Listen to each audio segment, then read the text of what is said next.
Chapter 44. After looking at the star-slashing sword stats, Zhao Fu felt quite shocked. The strengthening stone's effects were that it added 2 points to each of the 3 stats, and it also added ice damage. It could also restore a piece of equipment to its original grade. The strengthening stone's effects were quite good, but after thinking about it, Zhao Fu realized that they were quite rare. Following this, Zhao Fu thought about soldier souls, which could also strengthen equipment. He wondered what their effects would be, and Zhao Fu felt quite tempted. However, after thinking about it, a general armament required 100 soldier souls to fuse with, so Zhao Fu could only give up on the idea of using soldier souls. If a soldier soul's effects were the same as a strengthening stone, then a general armament fused with 100 soldier souls would be incredibly powerful. As such, Zhao Fu looked forward to the day when the general armament could be fused. Now, Li Wen and the other soldiers were exploring the passageway, and they had already collected 47 soldier souls. As such, it was not too long before the general armament could be fused. Zhao Fu handed the strengthened star-slashing sword to Bai Qi. Bai Qi received the star-slashing sword, and when he looked at its stats, he felt quite happy. Zhao Fu ordered people to deal with the various materials on the iceborne tiger's body. After all, they could all be used to create silver-grade equipment. As for its meat, Zhao Fu looked at the sky and saw that the sun was hanging in the middle of the sky. It was almost noon. They rested and prepared lunch. The massive iceborne tiger's meat was cut into pieces and roasted. Following this, Zhao Fu ate some of the iceborne tiger's meat, which was quite delicious and chewy. At the same time, he received a system announcement that his ice resistance had increased by 1%. Zhao Fu had never thought that the iceborne tiger's meat would be so good. It was a pity that even though the iceborne tiger was big, it could only be enough for 100 or so people. Following this, they continued to explore. Little Gray ate a few pieces of the iceborne tiger's meat and worked incredibly hard, sniffing at the front. Because Little Black ate grass, it was not able to eat the iceborne tiger's meat. At first, it was quite unhappy, but after being comforted by a little spirit pill from Zhao Fu, it was in a good mood and quickly followed behind Little Gray. Oh! Little Gray smelled something and called out to Zhao Fu a few times. Then, it brought Zhao Fu and ran all the way to a gnome village. This gnome village was only a basic village, and there were 300 or so gnomes. There were 2 types of soldiers, gnome crossbowmen and gnome warriors with scimitars. The gnome warriors were quite weak, and they weren't even as strong as the goblin warriors. Facing these 300 gnomes, Zhao Fu didn't use any tricks. After all, his side had 1,400 soldiers, and they could completely suppress the other side. As such, he led his people to surround the gnome village and had his gnomes persuade them to surrender. What surprised Zhao Fu was that the gnomes were unwilling to surrender despite facing so many of Zhao Fu's soldiers, and they wanted to fight to the death. Zhao Fu wasn't in a hurry, and his main objective was to plunder the gnome population. He first ordered his soldiers to cut down trees and create a simple fence around the gnome village, and Zhao Fu prepared to make dumplings. When the gnome village saw Zhao Fu and his soldiers construct a fence, they understood Zhao Fu's intentions, and they started to panic. It seemed like they were arguing with each other.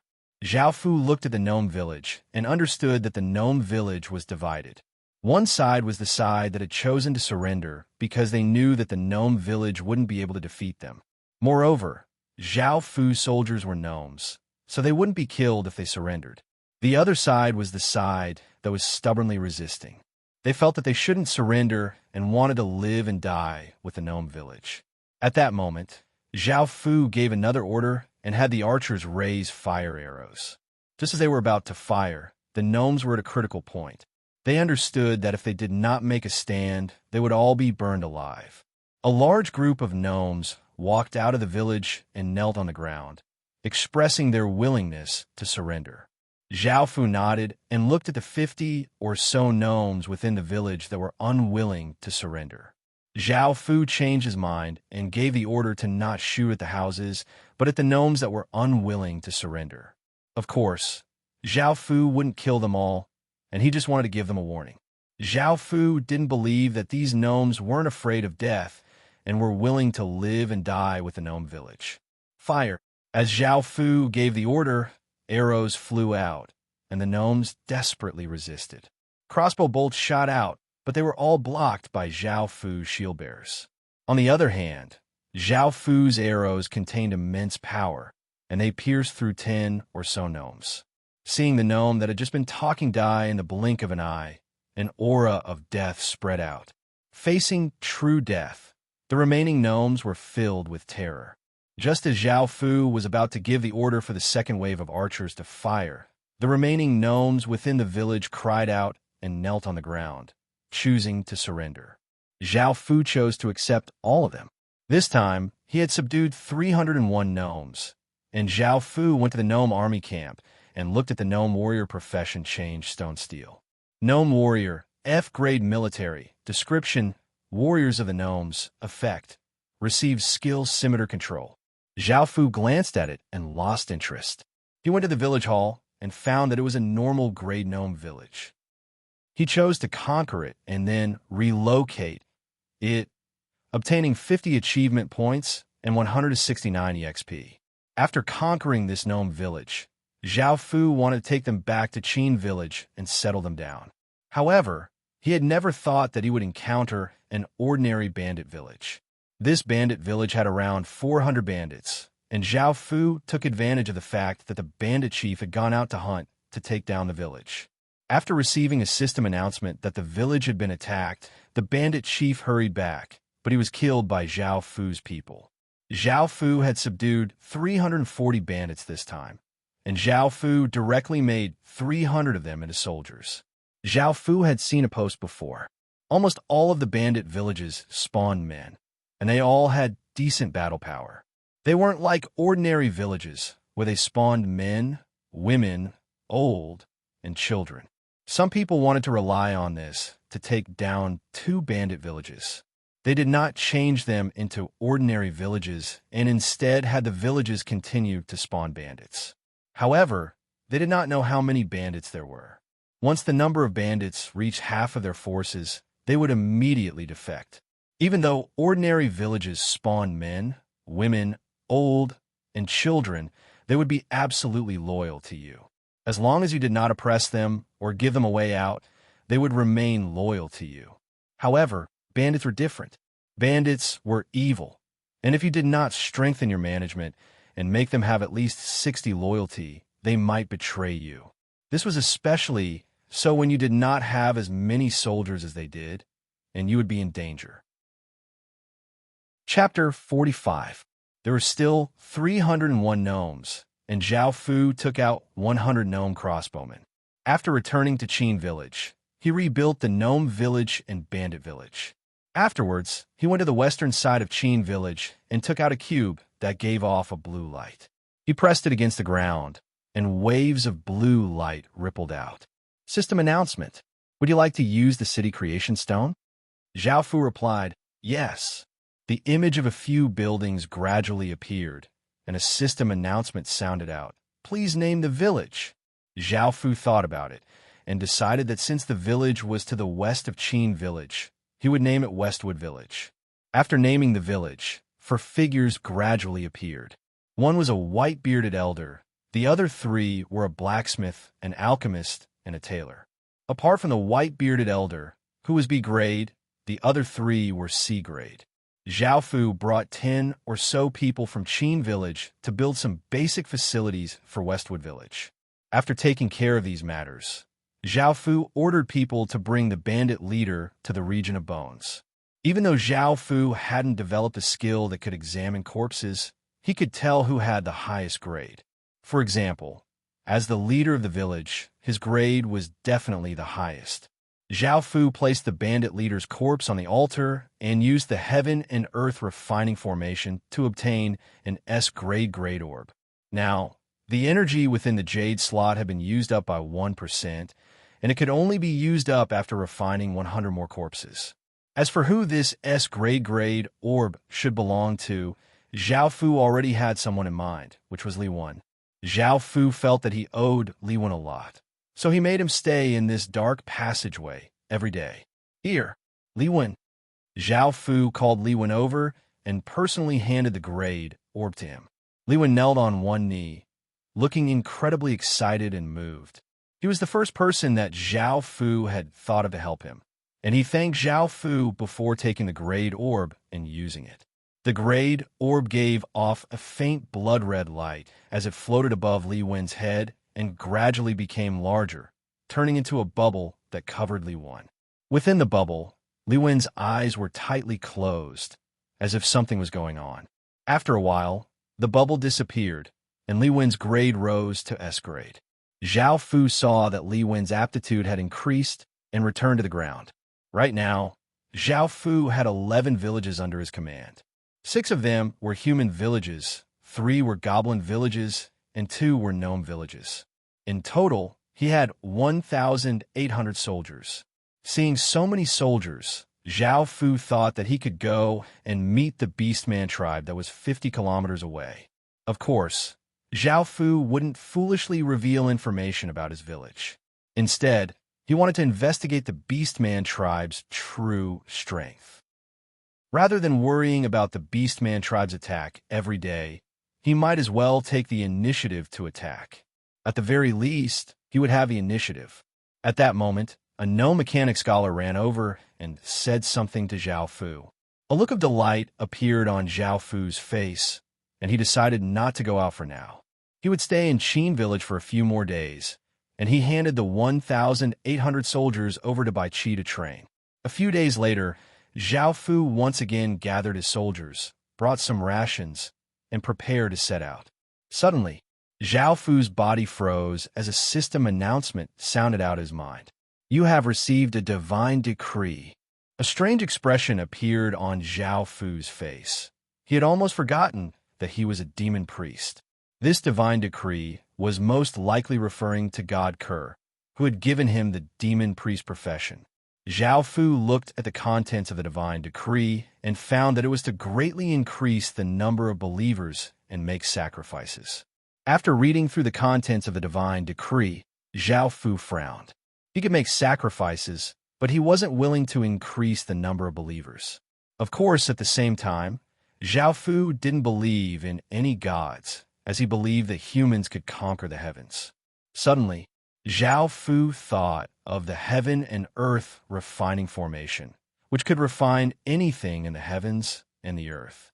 Then, could godly spirits also be refined? As this thought appeared in Zhao Fu's mind, he started to feel excited. He thought of a series of plans, and he had a feeling that they would succeed. God Kerr didn't know that Zhao Fu had already set his sights on it, and of course, Zhao Fu wouldn't directly go and kill a god. After all, the planes are different, and Zhao Fu didn't have the power to cross planes. Even if he could cross planes, Zhao Fu and the others would be instantly killed. Even though God Kerr was only a weak, godly spirit, it was still a godly spirit, and its power wasn't something that Zhao Fu could deal with. Zhao Fu understood all of this, but Zhao Fu had a plan in mind. Putting that aside for now, he had to deal with the threat of the orc tribe first. They officially set out. It was a cloudy day, and the sky was completely covered by clouds, making it quite dark. There was a cool breeze blowing through the mountains and forests, and, after a few days of traveling, Zhao Fu's group finally arrived 100 kilometers away. With the gray dwarves leading the way, Zhao Fu's group quickly found the 5,000 orc tribe. This Beastman tribe was located at the foot of a hill. There were definitely more than 5,000 of them. More than 1,000 of them were old, weak, women, and children, while the rest were 4,000 Beastman warriors. These Beastman warriors were all tall and muscular, with ash-gray skin and terrifying faces. Their bodies were wrapped in beast hides, and their hands were either wielding axes or maces. Facing so many orcs, if Zhao Fu tried to fight them head-on, he definitely wouldn't be able to defeat them. After all, these orcs were already very powerful, and ordinary people would be at a disadvantage against them. Zhao Fu's group was much better off, as they had all sorts of profession bonuses. If it was just Zhao Fu's group, it would be very difficult to defeat this orc tribe. As such, Zhao Fu sank into his thoughts. Seeing this, Bai Qi said, "Your Majesty, let's first ask if there are any other factions here." After all, we've come from 100 kilometers away, and we need to gather information about this place before we can formulate a strategy. Hearing this, Zhao Fu nodded. He understood that he had been a bit impatient, so he had the gray dwarf give him a comprehensive explanation of this place. Following this, Zhao Fu heard that there were 3 large factions within 50 kilometers. One was 18 kilometers to the south, and there was a goblin village with around 5,000 people. The other was 21 kilometers to the west, and there was a kobold village with around 4,000 people. The last was 20 kilometers to the east, and there was an elf village with around 3,000 people. Now that he had all of this information, Zhao Fu's mind became much clearer. There were 2 methods. The first was to unite the 3 villages and attack the Beastman tribe together. With the Beastman's barbaric and aggressive nature, the 3 surrounding villages would definitely be bullied and humiliated by the Beastman tribe. The first method would work. Chapter 46. The first method was to unite the other 3 villages. First, you had to make some sacrifices in order to convince the other 3 villages. Moreover, you had to put in the most effort in battle, otherwise, you wouldn't be able to unite the other 3 villages. At the same time, your side would have to sacrifice the most. It was even possible that after allying with the other 3 villages, they would not believe that Zhao Fu could defeat the orcs and would choose to betray Zhao Fu. The second method was to maximize his side's benefits while minimizing the sacrifices. Zhao Fu thought about it and decided to choose the second method because it was the most advantageous. If the other 3 villages were allies, it would not be right to use them like this. However, were they friends or enemies? Zhao Fu did not know, so he would not hold back. Now, it was time to carry out the plan. The reason why the orc tribe was not willing to take down the other 3 villages was because taking down the other 3 villages would cost too much. Even if they won, they would have to sacrifice many orcs. As such, Zhao Fu had to do something that would make them go crazy and attack the other 3 villages at all costs. Of course, the most important thing was to find out what had caused the orcs to go crazy. Zhao Fu had kobolds and goblins under his command, and they could pretend to attack the orcs before framing the kobolds and goblins. However, this wasn't enough to make the beastmen go crazy, and it might even make them suspicious. It's already good enough that these villages don't attack them. Why would they attack us, who are clearly much stronger than them? Zhao Fu thought to himself. Zhao Fu would never underestimate anyone, nor would he underestimate the orcs. As such, Zhao Fu would not do such a thing. Zhao Fu would temporarily hide here and capture an orc at night. He would get some information out of it and come up with a more detailed plan. At night, it was completely dark.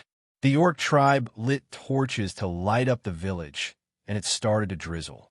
Bai Qi led Zhang Dahu and a few others to capture a skinny and weak-looking orc. Within a large hole in a tree, Zhao Fu looked at the orc that had been hung up. Zhao Fu ordered his people to whip the orc a few times, and the orc submitted. This kind of thin and weak beast man was clearly malnourished, so he definitely had a bad situation in the Beastman village. He was often looked down upon and bullied. In fact, this was very common in human villages.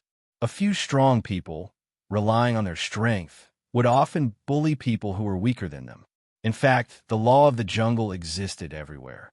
It would not disappear just because you were human and had a higher culture. Their situation in the village wasn't good, so their loyalty to the village was relatively low. Therefore, this thin and weak beast man easily surrendered. If you wanted to capture a beast man who was treated well in the village, he wouldn't surrender unless his skin was broken. "What's your name?" Zhao Fu asked the orc. The skinny orc looked at Zhao Fu with a fearful expression as he replied, "Sir, my name is Amlon." Hearing this, Zhao Fu nodded in satisfaction and asked, "I want to know everything about your orc tribe. Tell me now." Following this, Orc and Luan told Zhao Fu everything that had happened in the orc tribe. The orc tribe was called the Odious tribe, and it was an advanced village. The chief was called Odious, and he was the most powerful orc in the tribe. Odious also had a little brother called Oka, who was also a very powerful orc and the second chief of the tribe. Hearing this, Zhao Fu hurriedly asked, "How is the relationship between the great leader and the second chief?" Enlon replied, "Very good. The great leader dotes on the second chief the most." Zhao Fu smiled and felt that he had found his target. He continued to ask about the orc military professions, and he found out that the orcs had two military professions: frowny face orc warrior, a minus-grade military, description, a powerful warrior among the orcs, effect, receives skill barbarian battle. Strong orc, D-grade military, description, a powerful warrior among the orcs, effect, receives ancestral power. The second type was a special type, and because it was an advanced village, it had a limit of 30 orcs. Moreover, both of the orc leaders were Urukai. Following this, Zhao Fu asked about other things, and after receiving satisfactory answers, he locked up the orc and discussed tactics with Bai Qi and the others. The next day, Zhao Fu and his people continued to observe from afar. At that moment, a 2-meter-tall orc with totems on his body walked out with 100 or so orcs.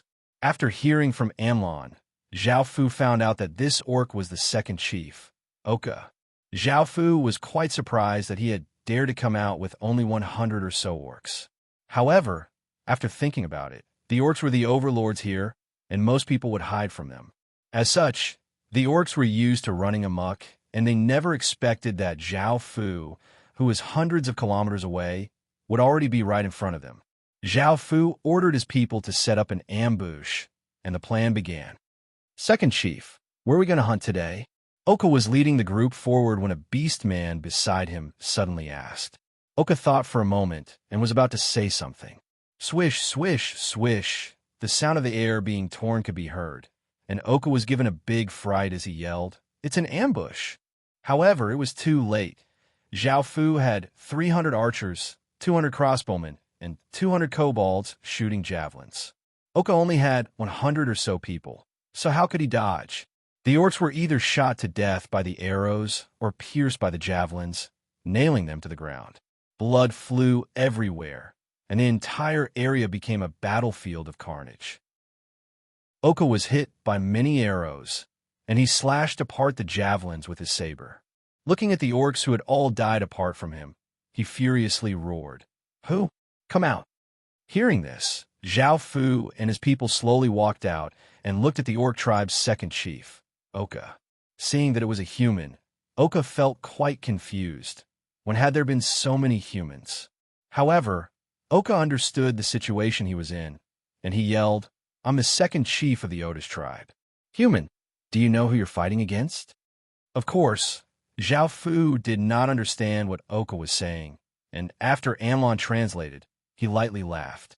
Suddenly, Oka turned into a black blur as he rushed toward Zhao Fu.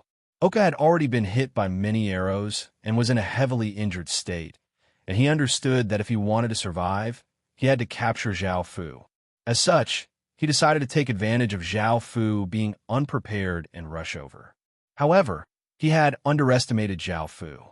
The instant he moved, countless arrows flew towards him, and Oka blocked with his saber. Suddenly, Chapter 47. Zhao Fu looked at the arrow-filled orc corpses on the ground and gave the order to pull out all of the arrows from the orcs' bodies before using spears or sabers to create wounds that were obviously caused by the kobolds. The most powerful of the three tribes was naturally the kobold village, which had 4,000 kobolds. The second most powerful was the goblin village. Even though the goblin village had 5,000 people, it was much weaker in terms of fighting strength.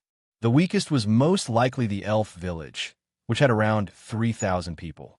The kobolds were the most powerful, so it was best to shift the blame to the kobolds. According to the original plan, Doke led all of Zhao Fu's kobolds to drag the orc corpses to the kobold village in the distance. They would drop off an orc corpse every so often before leading the orcs west to the kobold village. Within the orc village, crap! I saw many kobolds dragging many of our orc corpses towards the west. A few orcs who had been standing guard at the entrance of the village suddenly ran into the village and yelled. At first, some people didn't believe these words, as the kobolds dared to attack the orcs.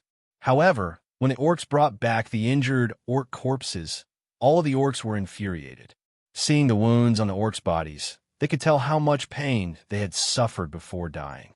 Countless orcs ran to the village hall and asked for orders to raze the kobold village to the ground.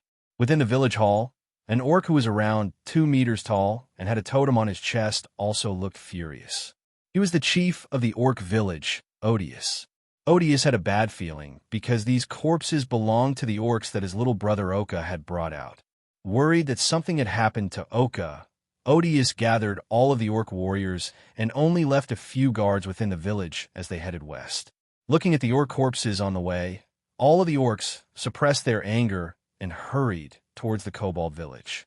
On the other side, the kobold village was the same as usual. They continued doing what they were doing, and everything was peaceful. At this moment, the kobolds guarding outside saw a few unfamiliar kobolds carrying a corpse-like object to a large tree 300 meters away from the village. When the kobold guards saw how arrogant they were, they thought that they were kobolds that had just spawned in the village, so it was normal that they had never seen them before. When they saw their actions, they felt quite confused and asked, "What are you doing?" Doak and a few others were just about to hang up the corpses when they heard the kobold village's words. They did not treat him as an outsider at all, treating him like his friends and family, and they smiled as they replied, "It's nothing. It's hanging here." Following this, Doak changed the topic and yelled, "Our kobold village is the strongest here. We're proud to be kobolds." At first, the guards felt that Doak's words were a bit strange, but when they heard the rest of his words, they naturally laughed in delight. Any race would be unhappy to be praised. The guard called back to Doak, "Yes, our kobold village is the strongest. Orcs, elves, and goblins are all trash. Sooner or later, our kobold village will get rid of them." By now, Doak had hung the orc corpse on the tree, and when he heard the guard's words, he raised his hand and yelled, "Then let's cheer for the rise of the kobold village. We'll definitely become the strongest kobold village and rule over all other races. Kobolds are supreme." Doak was indeed worthy of being the leader in the past, and he immediately raised the atmosphere, causing the kobold guards' blood to boil. They also raised their hands and yelled, "Kobolds are supreme." After completing the mission, Doak turned to look at the dumbfounded kobold guards and couldn't help but laugh as he said, "The leader said that we have things to do, so we'll be leaving first." The guards passionately yelled back, "When we come back, we'll treat you to some wild boar meat." When they heard the kobold guards treat Doak as a brother, the kobold guards beside Doak held back their laughter. They didn't even know that Doak had sold them out, and they treated him as a brother and even treated him to wild boar meat. After a while, Doak and the others left, and a light breeze blew by, bringing with it a scent. One of the guards asked, "Why is there the scent of an orc?" The other kobold guards also smelled the scent, and they all looked ahead. They had almost forgotten that the leader had ordered his people to hang up a corpse, so they didn't pay much attention to it. However, when they looked at the mangled corpse, they were so scared that their legs became weak. They recognized this orc. He was the ferocious second leader of the orc tribe. By now, Odious had led all of the orc warriors to the kobold village. Even though Odious had hoped that his little brother would be fine, when he saw the corpse on the tree, his eyes widened and he yelled, "Kill them!" All of the suppressed anger of the orcs exploded at this moment, and the 4,000 orc warriors burst forth like a flood. Their feet stomped on the ground, causing the birds to fly away in fright, and the orcs flooded towards the kobolds. As the orcs suddenly charged over, the kobolds hurriedly met them and threw their spears. The orcs knew that they were going to attack the kobolds, and they knew that they had spear throwers, so they had to take defensive measures. As such, they had long since prepared simple wooden shields, or rather wooden blocks, in front of them. Bang, bang, bang. The spears brought with them immense force as they shot forwards. Some were blocked by the wooden shields, while others pierced through them and killed the orcs behind them. However, this only caused a small number of orcs to die, and it was not enough to stop the orcs. The orcs' charge was incredibly ferocious, and they swung their massive axes and clubs, giving off an aura that seemed to be able to crush anything. Soon, the two sides began to fight, and facing the orcs' attacks, the kobolds desperately fought back. Zhao Fu coldly watched the battle in front of him. Lives were instantly lost, and blood dyed the ground red as the aura of death spread. Fire arrows, Zhao Fu ordering his soldiers to fire arrows from behind the kobold village, igniting the kobold village and killing some of the kobolds. Now, Zhao Fu had to help these orcs destroy the kobold village. Because the orcs still needed to destroy the other two villages, Zhao Fu had to control the number of orcs that died and ensure that his army was strong. The kobold village was suddenly attacked by the orcs, while Zhao Fu was attacking from behind. Under the pincer attack from both sides, the battle was completely one-sided. After hearing that there were orcs in front and humans behind, the kobold chief was furious.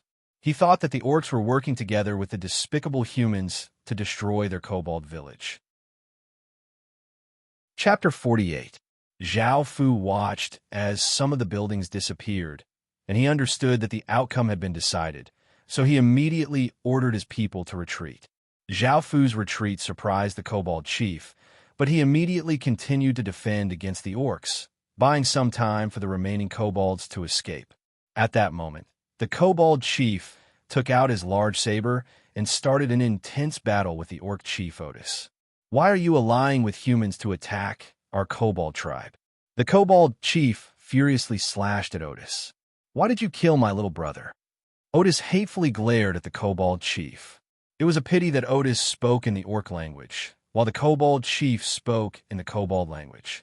Neither of them could understand each other, but both sides were incredibly furious when they saw each other. They desperately tried to kill each other, and neither of them would have thought that there was a mastermind behind all of this. Zhao Fu also noticed that the kobold chief was fighting on the other side, and he turned to look at him. The kobold chief was bathed in blood, and he was willing to sacrifice himself so that the remaining kobolds could escape.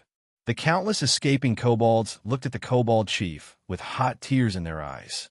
At the center of the battlefield, the kobold chief seemed to give off a light, and it seemed that he was a hero. Zhao Fu also looked at the kobold chief. He had been hit many times, and his body was dyed red with blood. However, he was still desperately fighting, but he was starting to run out of stamina. The outcome was obvious. Zhao Fu also sighed. In this chaotic era, if he didn't become stronger, he would end up like the kobold chief, or even worse. After all, if he didn't want to become stronger, he would be devoured by those who wanted to become stronger. Zhao Fu looked at the 300 or so escaping kobolds, and he ordered his people to follow them. "Humans, why won't you let us off?" By now, Zhao Fu was on a small path, and 900 soldiers had surrounded the 300 kobolds that had escaped. The leader of the 300 kobolds furiously yelled at Zhao Fu. "I want you to surrender to me. As long as you surrender, I won't harm a single one of you," Zhao Fu said as Doke translated for the kobold chief. "Huh, you joined forces with the beastmen to attack our tribe and killed so many of our people, and now you want us to surrender to you?" The kobold mocked. Hearing this, Zhao Fu expressionlessly looked at the kobold and coldly said, "Firstly, I didn't ally with the orcs. Secondly, if I didn't make you like this, with how powerful you were before, would you have surrendered to me? Thirdly, I'm not negotiating with you right now. If you don't want to surrender, then die. I'll fulfill your wish now." Hearing Zhao Fu's order, all of the archers and crossbowmen aimed their arrows at the kobolds. As long as Zhao Fu gave the order, they would shoot. The kobold leader's expression became quite unsightly, thinking about how his leader had given these people to him in the end, and now they were all going to die. The kobold leader decided to surrender. He half knelt on the ground and handed a Rubik's Cube that gave off a blue light to Zhao Fu. Now, the battlefield was split into 3 parts. Zhao Fu's side had already ended perfectly, and the kobold village was also coming to an end. However, a group of kobolds struggled, and in the end, all of them were killed. Of course, this included the kobold leader, as the orcs had come with hatred and were not willing to surrender. In this battle, all of the kobolds had died. Apart from the portion that Zhao Fu had subdued, the 4,000 or so orc warriors on the orc side had died, and most of the orcs had been injured. Otis had wanted to continue chasing after the 300 kobolds that had escaped, but now that he had slaughtered the entire kobold village, he had taken his revenge. Looking at his tired subordinates, he thought about how long it had taken for the kobolds to escape. So he gave up. Suddenly, a few orcs said that they had seen some humans, but there were very few of them. Even though Zhao Fu and his group had been very secretive, they had still been seen by a few orcs. Luckily, Zhao Fu had split up, so the orcs had only seen 10 or so humans. After hearing their words, Otis thought about it and did not pay too much attention to these 10 or so humans. It was likely that the human village had been attacked by the kobolds and had been captured as slaves. The third battle was between Bai Qi and his 900 soldiers. They took advantage of the fact that the orc village was quite weak to attack the orc village. Old Log led the goblins in the front and fainted them, while Bai Qi and his soldiers hid in a hidden place and started to kill the elderly and young orcs.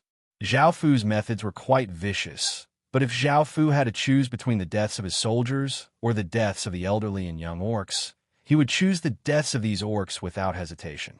On Bai Qi's side, he made it seem as if the goblins were attacking the orc village. Most of the elderly and young orcs had been killed, and the orc village had become a living hell. In order to infuriate the orcs even more, Bai Qi even set a few fires. After doing this, Bai Qi went to the south and ordered the goblins to leave behind traces of them, making it seem as if a large number of goblins were attacking the orc village. This was to draw the attention of the goblin village to the south. Elsewhere, after destroying the kobold village, even though the 3,000 orcs had gotten their revenge, they still felt quite heavy. After all, they had lost nearly 1,000 orcs. However, what they never would have thought was that when they returned, they would see the elderly and young children lying in pools of blood, no longer breathing, and become corpses. These were all their loved ones. The remaining orcs cried out in grief, saying that it was the goblins in the south who had done this. Because Bai Qi only told the goblins who were fainting at the front to show themselves and the others to hide, they only saw the goblins attack them and saw the goblins head south, so they naturally thought that it was the goblin village in the south. After hearing this, all of the orcs once again picked up their weapons and rushed towards the goblin village in the south, ignoring their exhaustion and killing intent. Elsewhere, Zhao Fu and Bai Qi met up and started a march towards the elf village in the east. A while later, Zhao Fu rode on Little Black and brought 500 soldiers to the elf village. Because their goal was to lure out the elves, they didn't bring many soldiers. However, when Zhao Fu saw the elves, he found that they were just as the legend said. All of them were quite handsome, had sharp ears, and had snow-white skin. Zhao Fu ferociously led his soldiers to the elf village, and the entire elf village went on guard. The elf village's defenses were quite good, and apart from the wooden walls, there were also a few archer towers. Chapter 49. After looking around, Zhao Fu ordered his soldiers to attack the elf village. Zhao Fu was not interested in beautiful women, and of course, Zhao Fu did not actually attack the elf village. Instead, he had his archers attack, making it seem like he was attacking the elf village. Facing Zhao Fu's provocation of only a few hundred people, the elf village quickly responded. 2,000 or so elves rushed out, and seeing this, Zhao Fu immediately chose to run. Seeing Zhao Fu run, the elves didn't want to give chase. Elves were not a warlike race, but when they retreated to the village, Zhao Fu and his people came to provoke them again and again. No matter how good-tempered the elves were, they couldn't help but become angry. Under the leadership of the elf chief, they started to chase after Zhao Fu's group. However, after chasing for a while, the elves found that Zhao Fu's group had disappeared, and they heard the sounds of fighting. They turned and saw that the orcs and goblins had started a fight. The elf chief thought of something, and a look of shock appeared on her beautiful face as she yelled, "Hurry and run." However, it was too late. Seeing so many elves brimming with killing intent, the orcs thought that they had come to help the goblins get rid of them. So some of the orcs rushed towards the elves.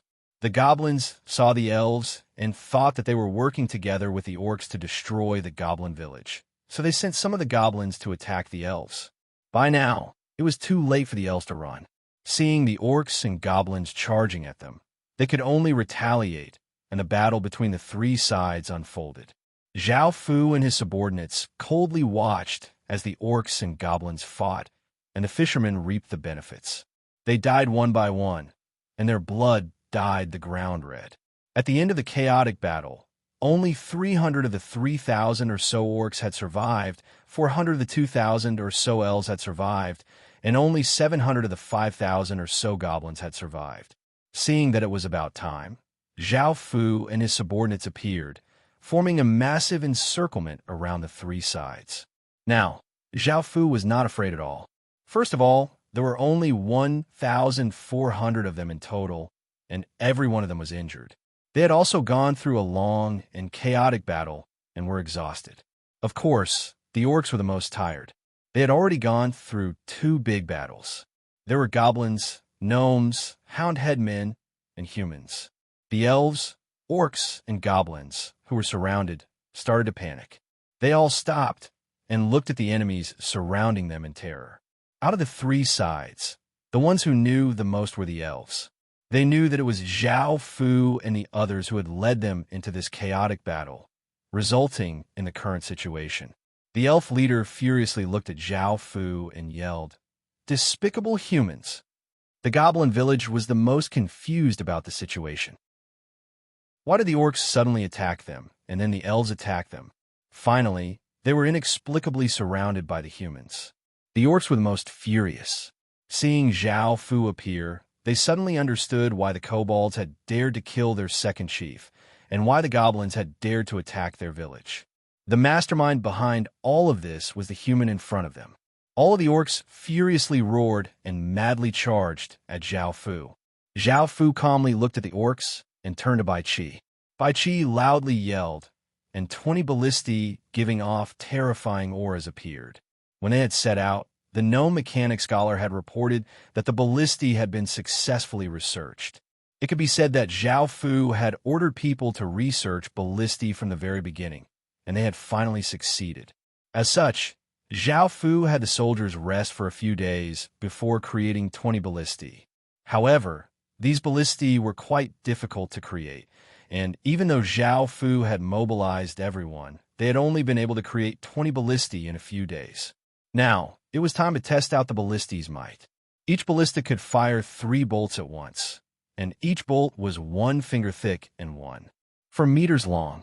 Seeing the 300 orcs charging at them, the soldiers adjusted the ballistae and aimed at them. Fire! Bai Qi gave the order, and the soldiers began to fire.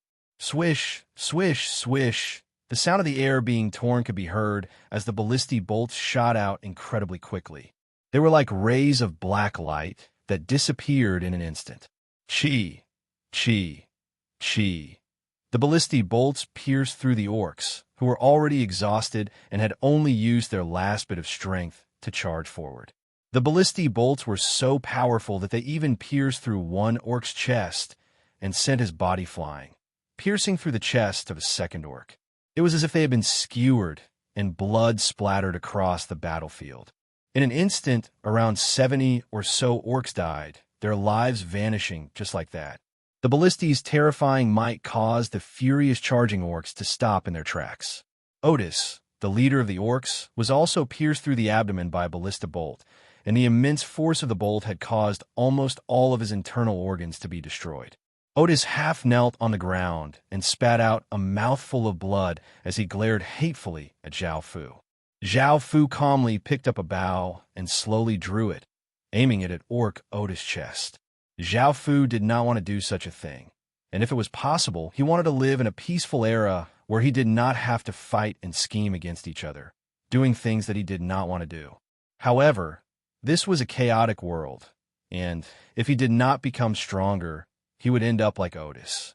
After all, this world belonged to the strong, and the weak would not be able to survive. Seeing Otis' hateful gaze, Zhao Fu understood and was not angry. However, Zhao Fu still had to kill him. He released the bowstring, and an arrow flew out. The infamous leader of the orcs, Otis, was killed instantly. Then, Zhao Fu turned to the others and yelled, "Put down your weapons and surrender to me, or you will die." As Zhao Fu yelled, the goblin and the orc he had captured translated for him. Seeing the ballistae's might, The other orcs were completely frightened. Seeing so many of Zhao Fu's soldiers surrounding them, they understood that they could not win, and the goblin village was the first to surrender. Seeing that their leader had died, apart from a few orcs who would rather die than surrender and charged at Zhao Fu, only to be killed. The rest of the orcs chose to surrender. Only the elves were left. The elven leader looked at the half-kneeling orc leader Otis with a complicated look in his eyes. The orc leader, who had once ruled over hundreds of miles, had caused countless villages to tremble in fear. And now, he had died at the hands of a human. The elf chief looked at Zhao Fu and sighed as he thought about the elderly and young elves in the village, and he half-knelt on the ground. System announcement. Daisy has surrendered to you. Do you accept? Hearing this system announcement, Zhao Fu looked at the beautiful elf woman and chose to accept. Chapter 50. Seeing that everyone had surrendered, Zhao Fu handed control over to Bai Qi and stepped over the corpses on the ground. He came to the goblin village's village hall, and, as expected, it was an advanced village, and it was a blue-grade village. Zhao Fu chose to conquer it and relocate it, and he received a system announcement that he had obtained 200 achievement points and 4,340 XP. This was the benefit of conquering an advanced village. Right now, the Qin village was only an intermediate village, and it required 30,000 EXP to level up to an advanced village. Now that he had obtained so much EXP, the Qin village would be able to level up soon. Because the elf village was quite close, Zhao Fu led his people to the elf village first. The elves within the village had received a system announcement that their leader had surrendered, but seeing so many other races walk in, including kobolds, goblins, gnomes, and even the terrifying orcs, they were quite shocked. As such, most of the elves did not dare to come close, and they looked at them from afar in fear. Daisy brought Zhao Fu into the elf village and walked towards the village hall. At that moment, an elf girl who looked around 15 or 16 years old ran over and hugged Daisy's arm. She stuffed her head into Daisy's embrace and asked fearfully, "Mother, what's going on?" Daisy looked at her daughter lovingly and rubbed her head as she said softly, "We'll talk later." After saying this, Daisy turned to Zhao Fu and said, "Your Majesty, this is my daughter, Asani. This is my daughter, Asani." Zhao Fu looked at Asani, who was in Daisy's embrace. She was quite beautiful and had exquisite features. She looked a bit like her mother, but she was not as mature and had a trace of childishness to her. Zhao Fu nodded, indicating that he understood. Seeing this, Daisy did not dare to say anything and led Zhao Fu to the village hall. Zhao Fu looked at the elf village's stats. It was also an advanced village, and it was also a blue-grade village. Just as he was about to conquer it and relocate it, he suddenly thought of something and went to the elf barracks. Elf archer, E-grade military. Description: every elf is proficient in archery and swordsmanship. Effect: receives archery and sword control. Elven priest, D-grade military. Description: priest among elves. Effects: receives life energy. Zhao Fu was quite surprised to see the priest profession, which could be obtained through the profession Changestone Steel. The priest profession was a very special profession, and it could only be obtained by believing in a godly spirit. As such, Zhao Fu felt quite curious. Then, Zhao Fu asked Daisy and understood. According to Daisy, every elf was the child of the great goddess of life, so they could become priests through this. Zhao Fu recalled the battle between the three sides. The three professions stood out the most. The first was the Urukais. When they fought, their eyes would turn bloodshot and their muscles would congeal. They were brave and fearless, and would strike fear into anyone's heart. The second was naturally the goblin warriors, brandishing their short swords and going on a rampage. The third was the elves with wooden staffs. They could release a green light to heal the injured, and they could also use offensive magic to summon a few 1-meter-long wooden spikes to attack enemies. These were most likely elven priests, and they were both D-grade professions like Zhao Fu's demon priests. However, Zhao Fu felt that elven priests were slightly better. Firstly, Zhao Fu only had 100 demon priests, while everyone else could change professions through the profession change stone steal. This wasn't just a matter of numbers. It was the difference between a weak godly spirit and a great godly spirit. After looking at the profession's information, Zhao Fu returned to the hall and chose to relocate. He received another 200 achievement points and 3,650 EXP. Finally, the group arrived at the orc tribe. There were less than 50 orc warriors left, and there were 200 or so elderly and young people. Zhao Fu led a group of people to the orc tribe, and the orcs wisely chose to surrender. Zhao Fu went to the hall and looked at the village's stats. He was quite surprised to find that the orc village was a silver grade village.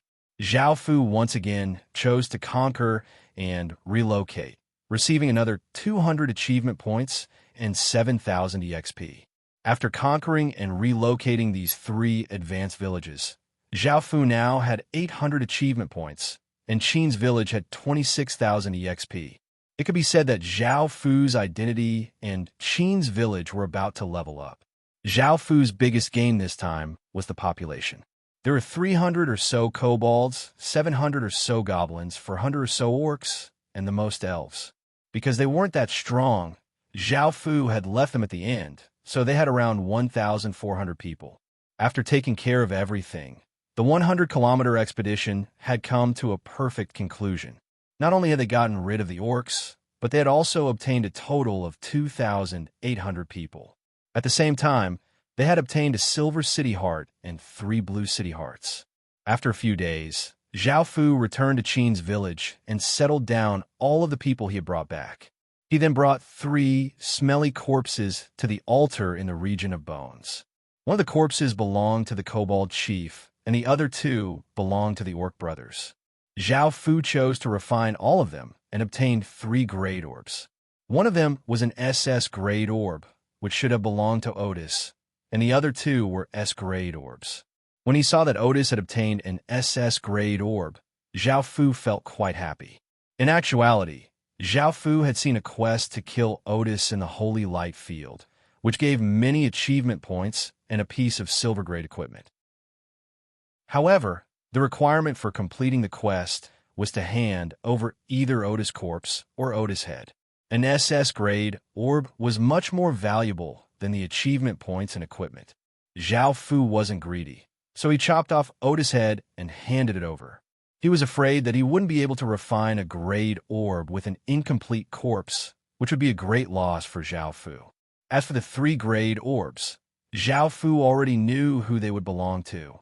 After returning to the surface, Zhao Fu called Bai Shan to the living room. Bai Shan was the first B-grade elderly person that had spawned in Qin's village, and he was the first person to become a scholar. He was around 60 years old by now.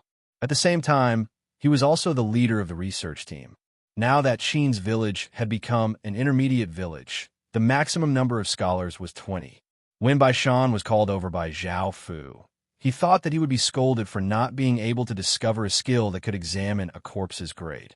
As such, his face was quite pale, and he immediately knelt on the ground and begged for forgiveness. Your Majesty, this subordinate hasn't been able to succeed even after so long.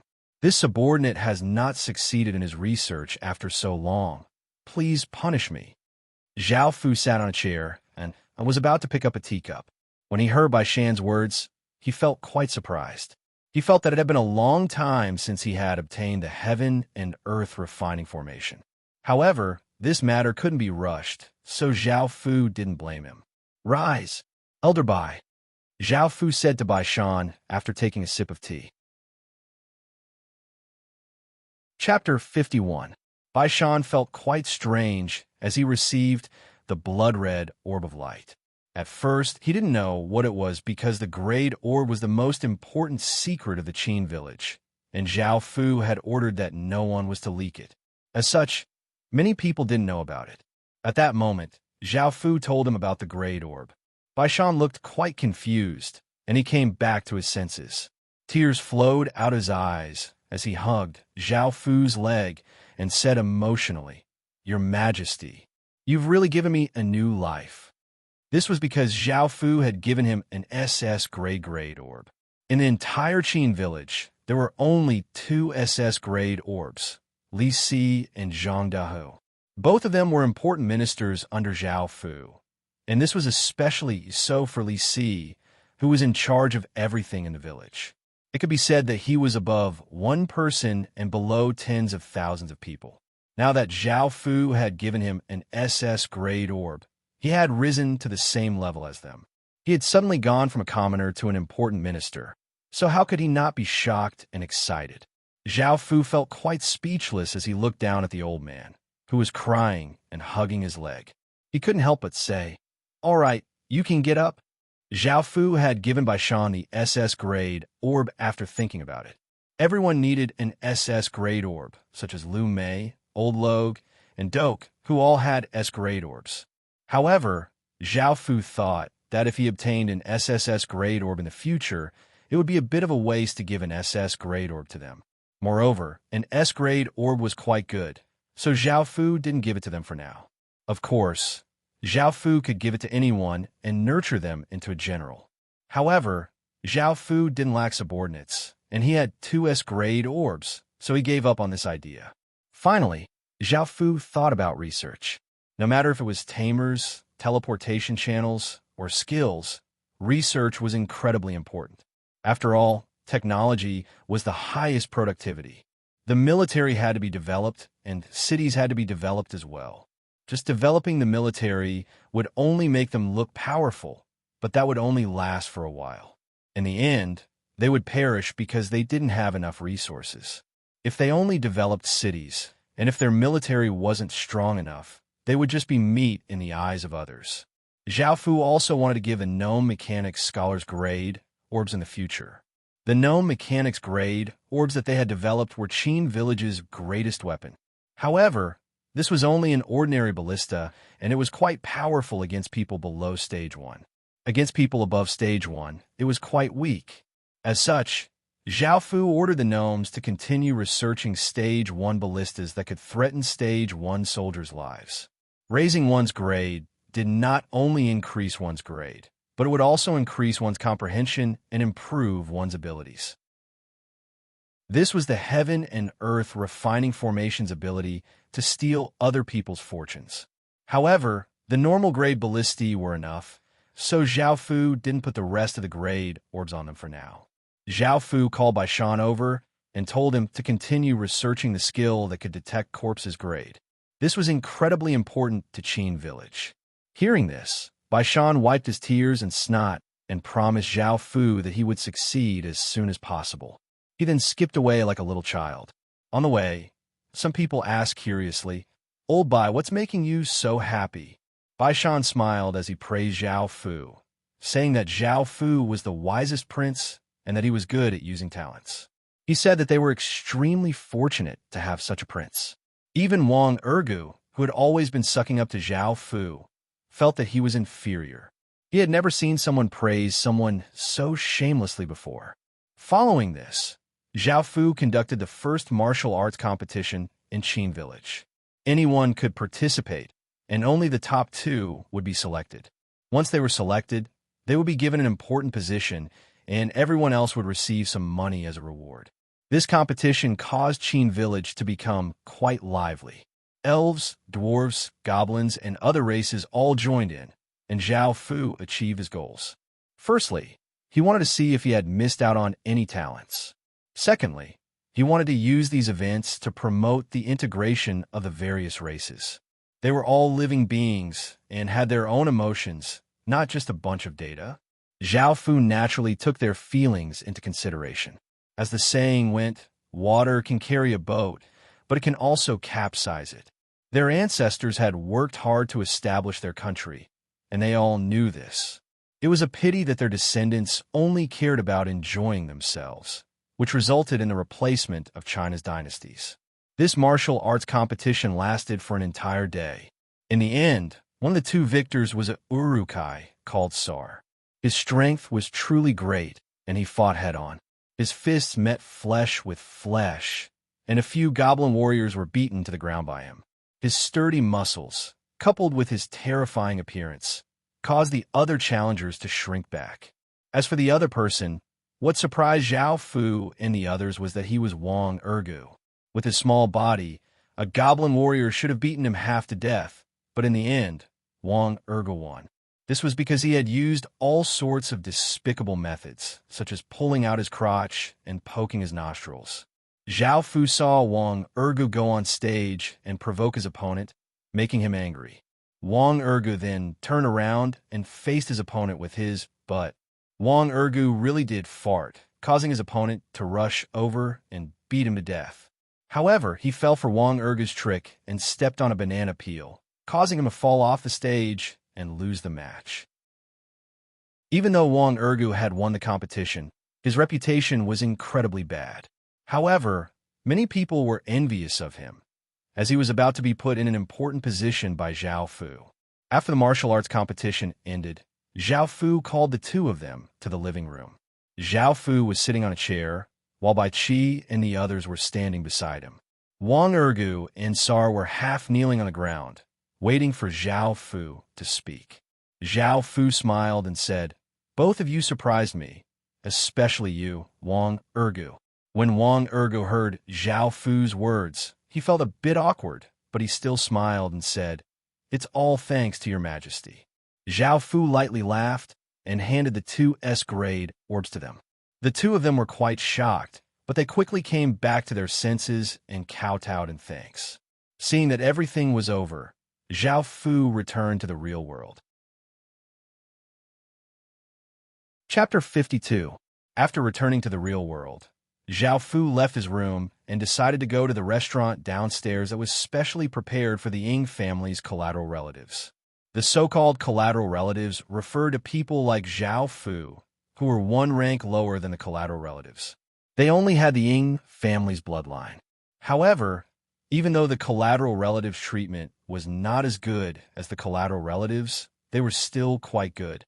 For example, they could eat whatever they wanted in the district's restaurant, and they didn't even need to pay. The Ying family would take care of everything. It was a sunny day, and there weren't many clouds in the sky. The sun was high up in the sky, and it was quite hot. Within a building, a skinny middle-aged man looked through his sniper scope and smiled as he saw Zhao Fu come out. He slowly aimed his sniper rifle at Zhao Fu's head and slowly pulled the trigger. It was as if he could already see the bloody scene of Zhao Fu's head exploding and brain matter splattering everywhere. At the same time, Zhao Fu was walking on a small path when he suddenly saw a $1 coin on the ground. Now that he was rich, he was satisfied with everything, and he didn't even bother to pick up the $1 coin. Just as he bent down to pick up the coin, he saw that someone had dropped a dollar coin on the ground. Bang!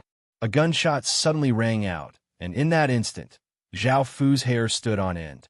He felt something brush past the back of his head, and Zhao Fu's mind went blank. His heart violently thumped, and time seemed to slow down as Zhao Fu breathed heavily. In the next second, Zhao Fu quickly ran into a nearby bush and started to run as fast as he could. Bang! Another gunshot rang out, and the people around him started to run in panic. Zhao Fu took this opportunity to run back to his room and slammed the door shut. He leaned against the door, his body slightly trembling. He had never thought that death would be so close to him, and he had almost been shot in the head. Elsewhere, a middle-aged man saw Zhao Fu run back into the building, and his expression became quite unsightly. He cursed inwardly and abandoned his sniper rifle, choosing to run away. He knew what he was doing. This middle-aged man was called Zhou Qian, and he was a member of an assassin organization. When he had first received this mission, he had been quite hesitant because he knew how terrifying the 5 great clans were. Even top-tier assassin organizations wouldn't dare to offend them. However, this time, he was only killing an unimportant collateral relative. He wasn't even comparable to a collateral relative, and he only had the Ying family's bloodline. Killing him wouldn't attract much attention. Moreover, the reward for this mission was $60 million, and $30 million had already been transferred to his account. Moreover, the other party had provided him with a way to go overseas, which was why Zhou Qian dared to take such a big risk. At first, Zhou Qian wanted to try sneaking into the residential area, but this was not a simple residential area. Although the people living in the residential area were from another department, there was still a very top-notch security system, so it was difficult for Zhou Qian to sneak in. Therefore, he chose this method of assassination. Now that he had failed the mission, he had to run away because the Ying family's people would soon find him. Within the room, Zhao Fu gradually calmed down and thought about who had done this. However, after thinking about it, he knew who it was. Apart from the Li family, who else could it be? They definitely knew that he had the Ying family's bloodline and were afraid that he would rise up in the Ying family and cause trouble for the Li family, which was why they wanted to kill him so quickly. Li family, I'll definitely slaughter your entire family in the future. After his mother died, Zhao Fu had listened to his mother's last words and didn't seek revenge on the Li family. Even when he had obtained Qin's legacy, he had only wanted to change his life and didn't want to have anything to do with the Li family. He had never done anything to harm the Li family. However, now, the Li family had challenged Zhao Fu's bottom line time and time again, and he had almost died. Zhao Fu's hatred towards the Li family reached a boiling point, and he couldn't help but tightly clench his fists and grit his teeth, as he coldly said. However, after thinking about it for a while, Zhao Fu calmed down and realized that he was nothing in the real world. He had no money or power, so how could he escape the pursuit of a large family? If they could send people to assassinate him today, they could send people to assassinate him tomorrow, and they could try to poison him the day after. He had become a thorn in the Li family's heart, and they would do everything in their power to kill him. Perhaps he could reveal his identity as Qin's legatee and obtain the Ying family's full support. The Ying family was one of China's 5 great families, and they were much more powerful than the Li family.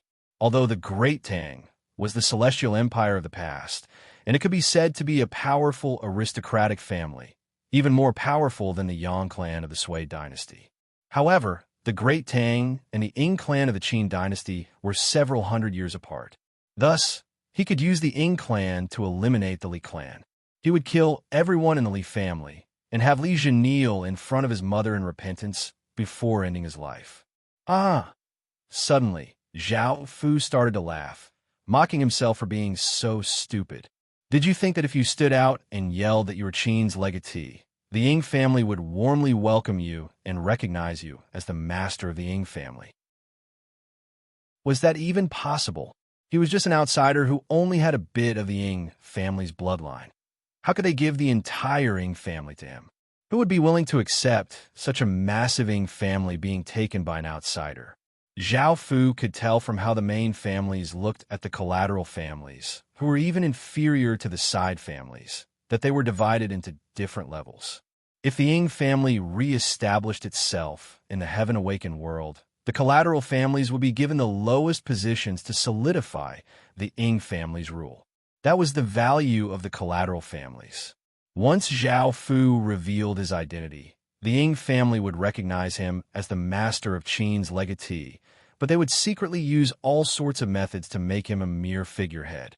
After obtaining Qin's legatee, once Zhao Fu lost his value, he would be killed by the Ying family. In this world, for the sake of profit, brothers can turn on each other and father and son can kill each other. Do you dare to say anything? Would they do anything to an outsider who doesn't even know anything? As such, even if Zhao Fu revealed his identity, that didn't mean that he would be safe. Instead, he would have to face the even more terrifying Ying family. The Li family's danger came from the surface, while the Ying family's danger came from the shadows. As such, the current situation was that anyone could easily crush him to death, and he was just that weak. The problem was that both the Li family and the Ying family were in danger, and he had no choice but to escape. As such, Zhao Fu could only fall into deep thought. Suddenly, someone knocked on the door, causing Zhao Fu to feel quite startled and look at the door. May I ask if Mr. Zhao is here? Chapter 53. This woman was Ji Qin, who had brought him here. Zhao Fu thought about it, and opened the door as he asked, "What is it?" Seeing this, Ji Qin smiled and said, "Mr. Zhao, I'm Big Miss Shi. Big Miss, she would like to invite you over." Zhao Fu felt quite surprised and knew who this Big Miss Shi was. Her name was Ying Shi, and she was the legatee of one of the Ying's 6 bloodlines. Why had she come to find him? It definitely wasn't because his identity as a legatee had been exposed, as no one else knew about it. What does Yingxi want from me? Zhao Fu suddenly thought about what had happened before and thought about his identity. Perhaps she had found out about it, or more accurately, she had found some value in him. Zhao Fu thought about it and nodded. He followed Ji Qin and a few bodyguards to a beautiful garden. One of them was around 23 or 24 years old and was quite beautiful. She wore a light white dress and looked like a celestial among the flowers. Big Miss Shi, I brought him here. Ji Qin bowed slightly as she spoke to Ying Shi with a respectful expression. Ying Shi had just picked up a pink flower, and she sweetly smiled before looking at Zhao Fu behind Ji Qin and nodding. Seeing Ying Shi look at him, Zhao Fu did not show any expression and calmly stood there. Come with me, Ying Shi said after looking at Zhao Fu before turning and walking away. Zhao Fu understood and followed behind her. Soon, Zhao Fu and Ying Shi arrived at a pavilion in the garden. Ying Shi sat on an exquisitely woven bamboo chair and gestured for Zhao Fu to sit as well. Zhao Fu nodded and sat down. Do you know why I called you here? Ying Shi lightly smiled as she looked at Zhao Fu and asked. Zhao Fu thought about it. Even though he could guess why Ying Shi had called him here, Zhao Fu still acted like he didn't understand and shook his head. Seeing this, Ying Shi felt quite satisfied and asked, Do you hate the Li family? As expected, after this incident, the upper echelons of the Ying family had set their eyes on him. Facing Ying Shi's question, Zhao Fu didn't hide his true feelings. Hey, I can help you take revenge. Are you willing to join my faction? Don't worry, I can guarantee your safety. No one can hurt you. Ying Shi didn't beat around the bush. Seeing the true hatred in Zhao Fu's eyes, she directly spoke to Zhao Fu. Help me take revenge? Zhao Fu, on the other hand, knew very well in his heart that there was no way she would help him get revenge. Zhao Fu had long since known that Ying Shi had called him here to use him as a chess piece to control the Li family in the future. In the future, the various large families would start to make plans, and the Ying family was no exception. If the Ying family made a move against the Li family in the future, Zhao Fu would become an important chess piece. This was because Zhao Fu had the Li family's bloodline. Even though Zhao Fu did not have the Li family's bloodline right now, with the Ying family's powerful support, Zhao Fu would be able to divide the Li family. He would also be able to use the Ying family as a chess piece to control the Li family. There were many collateral members of the Li family, and the Ying family could choose anyone to nurture. Why had they chosen Zhao Fu? This was because as a chess piece, he couldn't be too stupid. If he was too stupid, he wouldn't be able to suppress the other members of the Li family. At the same time, he couldn't be too smart either, or he might suffer a backlash. Moreover, Zhao Fu's other identity was quite attractive because he had the Ying family's bloodline. Controlling a chess piece with the Ying family's bloodline was far better than controlling a mere collateral member of the Li family. Zhao Fu had long since known Ying Shi's goal, and everything was within his expectations. As such, Zhao Fu didn't act too stupid, nor did he act too smart. In actuality, before coming here, Zhao Fu had wanted to reveal his identity. Even though the Ying family and the Li family were both in great danger, Zhao Fu had no other choice. If he didn't reveal his identity, the Li family would kill him. As such, Zhao Fu could only reveal his identity to preserve his life. He could only slowly deal with the Ying family. Right now, Zhao Fu's schemes were enough to make even wily old foxes feel afraid. Ordinary tacticians would sigh at their inferiority. After all, Zhao Fu had experienced many hardships since he was young, and he had seen the world's warmth and coldness. He understood the true nature of the world. Zhao Fu had always been a lonely person. Indeed, loneliness was a bad thing, and it could cause people to go crazy and suffer. However, it could allow people to grow and see through people's hearts. This was why Zhao Fu's current personality had been formed. Zhao Fu nodded and agreed to Ying Shi's request. Ying Shi treated him as a chess piece, and he was only using her to ensure his safety. Both sides were using each other, and agreeing was more beneficial to Zhao Fu. Right now, and she most likely thought that she had complete control over him, and he would act the way she wanted. As for the Li family, he didn't need anyone's help. Only by staining his hands with blood that he hated would he be happy. Seeing that Zhao Fu had agreed, and she felt quite delighted. Zhao Fu was an important chess piece in her plans, so she immediately gave the order to give Zhao Fu preferential treatment and a safer place. Elsewhere, within a room in the Li family's residence, Li Feng looked incredibly furious as he slammed the table and yelled, "The Ying family has gone too far." The reason why Li Feng was so angry was because he had received a warning from the Ying family. If Zhao Fu dies, I will slaughter 100 of his direct descendants. He didn't put the Li family in his eyes at all. After all, the Li family was a huge family, and they had their own pride. How could anyone accept this? Li Feng coldly snorted. This Ying family is too arrogant. Do they really think that our Li family is weak? Do they really think that our Li family is afraid of them? Seeing that Li Feng was so angry that he looked like he wanted to fight with the Ying family, the butler could not help but advise, "Master, it's not wise to oppose the Ying family right now. It's not like they haven't found Qin's legatee yet, so we can endure it for now. In the future, the Ying family won't be able to rival the Li family, so it won't be too late to deal with them later." Hearing this, Li Feng nodded, and his anger subsided a little. He asked, "Have you dealt with that assassin? Don't give the Ying family any evidence against you." The butler replied respectfully, "Master, don't worry, it's already been dealt with." Hearing the butler's words, Li Feng let out a sigh of relief. If the assassin had fallen into the Ying family's hands, it would have caused quite a bit of trouble. For example, the Li family had tried to assassinate an illegitimate child, but they had failed.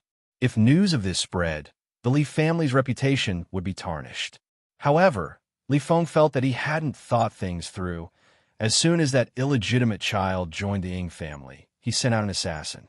No matter how secretive he was, he would have guessed that it was the Li family. However, if he hadn't acted now, it would have been even more difficult for him to act in the future. If he had known this would happen, he would have killed both mother and son from the very beginning. Chapter 54. Within another room in the Li family's residence, Li Baiqing sat on a chair and looked at the documents in his hands. He smiled and said, "Who would have thought that I would have a half-brother?" As Great Tang's legatee, Li Baiqing received the support of the entire Li family and a large amount of resources. He had also established his own intelligence network, so he knew that his grandfather had sent an assassin to kill Zhao Fu. After thinking about it, Li Baiqing thought to himself, "Zhao Fu, the Li family has let you down. If you don't do anything to harm the Li family, I'll definitely let you off in the future and compensate you. However, if you become a pawn of the Ying family and harm the Li family, don't blame me for being ruthless." "Your Majesty, what should we do now?" A young man from the Wu Wei family asked Li Baiqing as he cupped his fists. This young man was a descendant of Great Tang's famous General Li Jing, and his name was Li Guangye. Even though he had his own family, after meeting Li Baiqing, he was impressed by his talent and believed that Li Baiqing would be a wise ruler. As such, he decided to continue serving Great Tang like his ancestor. Apart from this, Great Tang also had two new historical figures. One of them was Xue Rengui, a legendary general who had fought in countless battles and made great contributions to Great Tang. The other was Wei Zheng, who dared to speak out and was praised by later generations as a famous prime minister. When Li Baiqing heard Li Guangye's words, he said, "Don't worry about it for now. If the Li family and the Ying family fight, it won't be good for either side, and it will only benefit the other. Right now, we should focus on development." When he heard this, Li Guangye nodded and respectfully retreated to the side. As for Zhao Fu, he first moved his house to a place that only the direct descendants could live in, and Yingxi gave him a bodyguard to protect him. This was the best he could do for now. Now that his life was somewhat guaranteed, Zhao Fu returned to his room, took out the Heaven Awakened stone, and entered the Heaven Awakened world.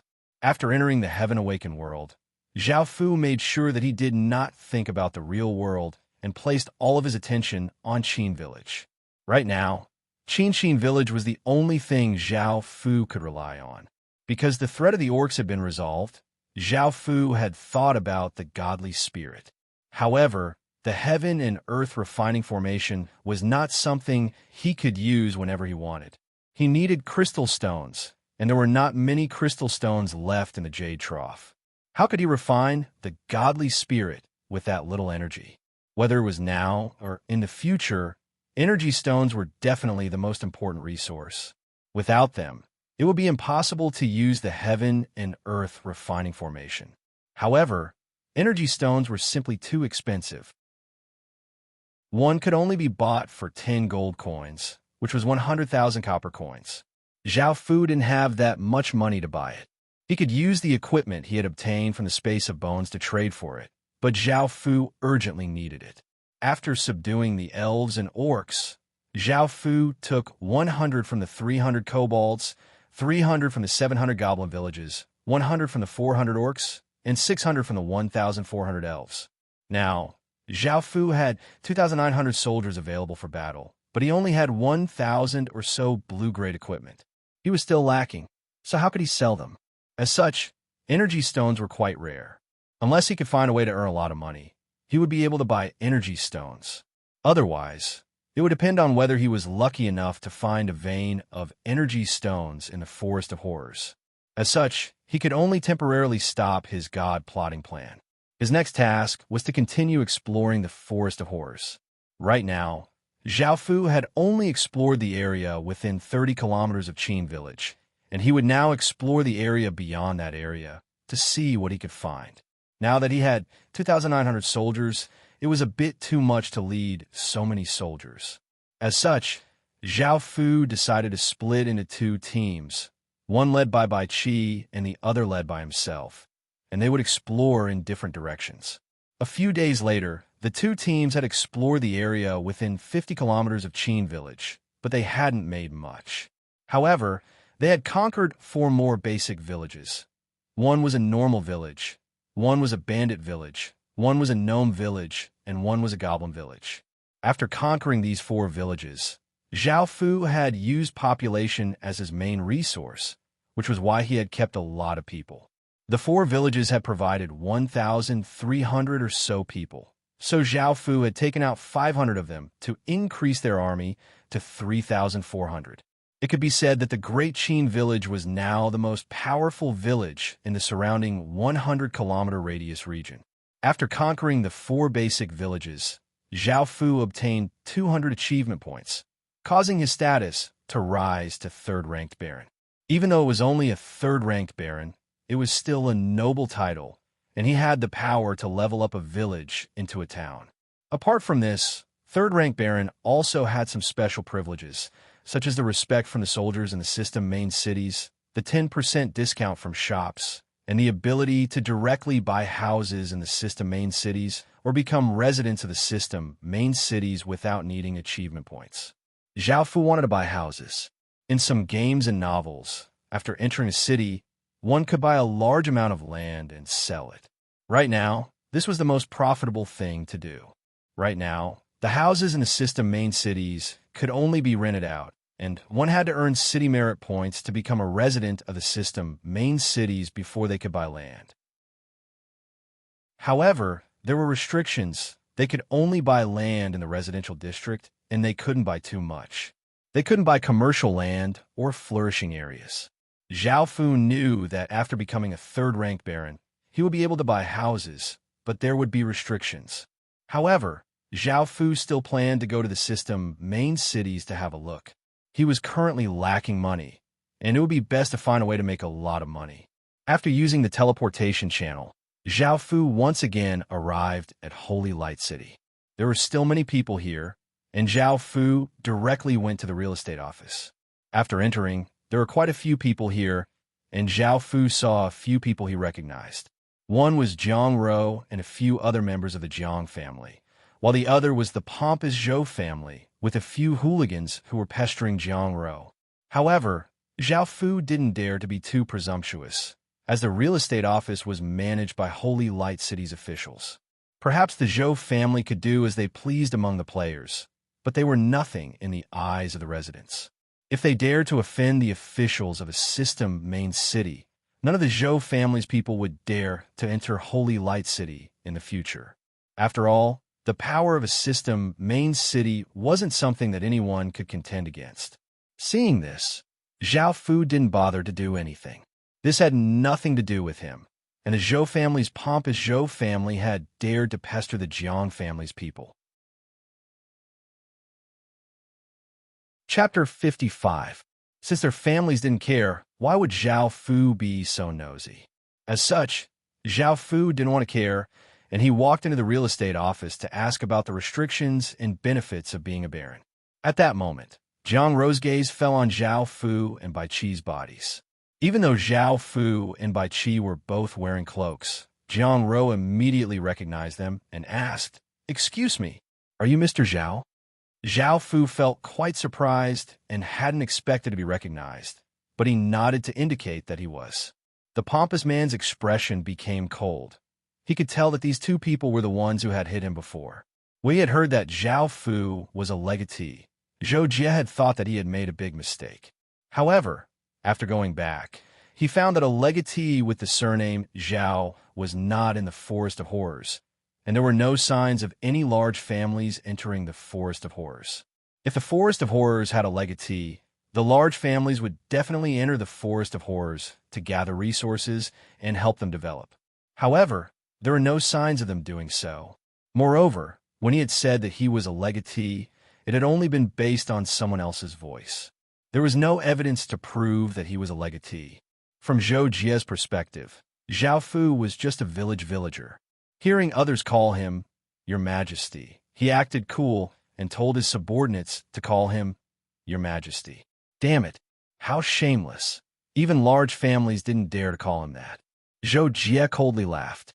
Last time, because the people he brought were too weak, he learned his lesson and specially hired a few strong fighters, all for the sake of taking revenge today.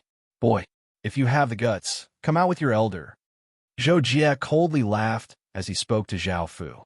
He knew that he couldn't fight here, so he planned to call Zhao Fu outside to deal with him. Jiang Rou looked quite troubled, and she found that she had accidentally made trouble for Zhao Fu. She had reported that there was a legatee in the Forest of Horrors, but after her family had investigated, they had ruled out this possibility and treated it as a joke. She had also received a lot of mockery. Despite this, Jiang Rou still felt that Zhao Fu was not simple at all. She believed that Zhao Fu was definitely a legatee, and he was a very powerful one at that. In fact, she had a feeling that in the future, his name would resound throughout the entire world. Even if she was treated as a joke, she still believed it. "Zhou Jie, don't cause trouble. It's not good for your Zhou family." Jiang Rou tried to persuade Zhou Jie, but Zhou Jie was infuriated.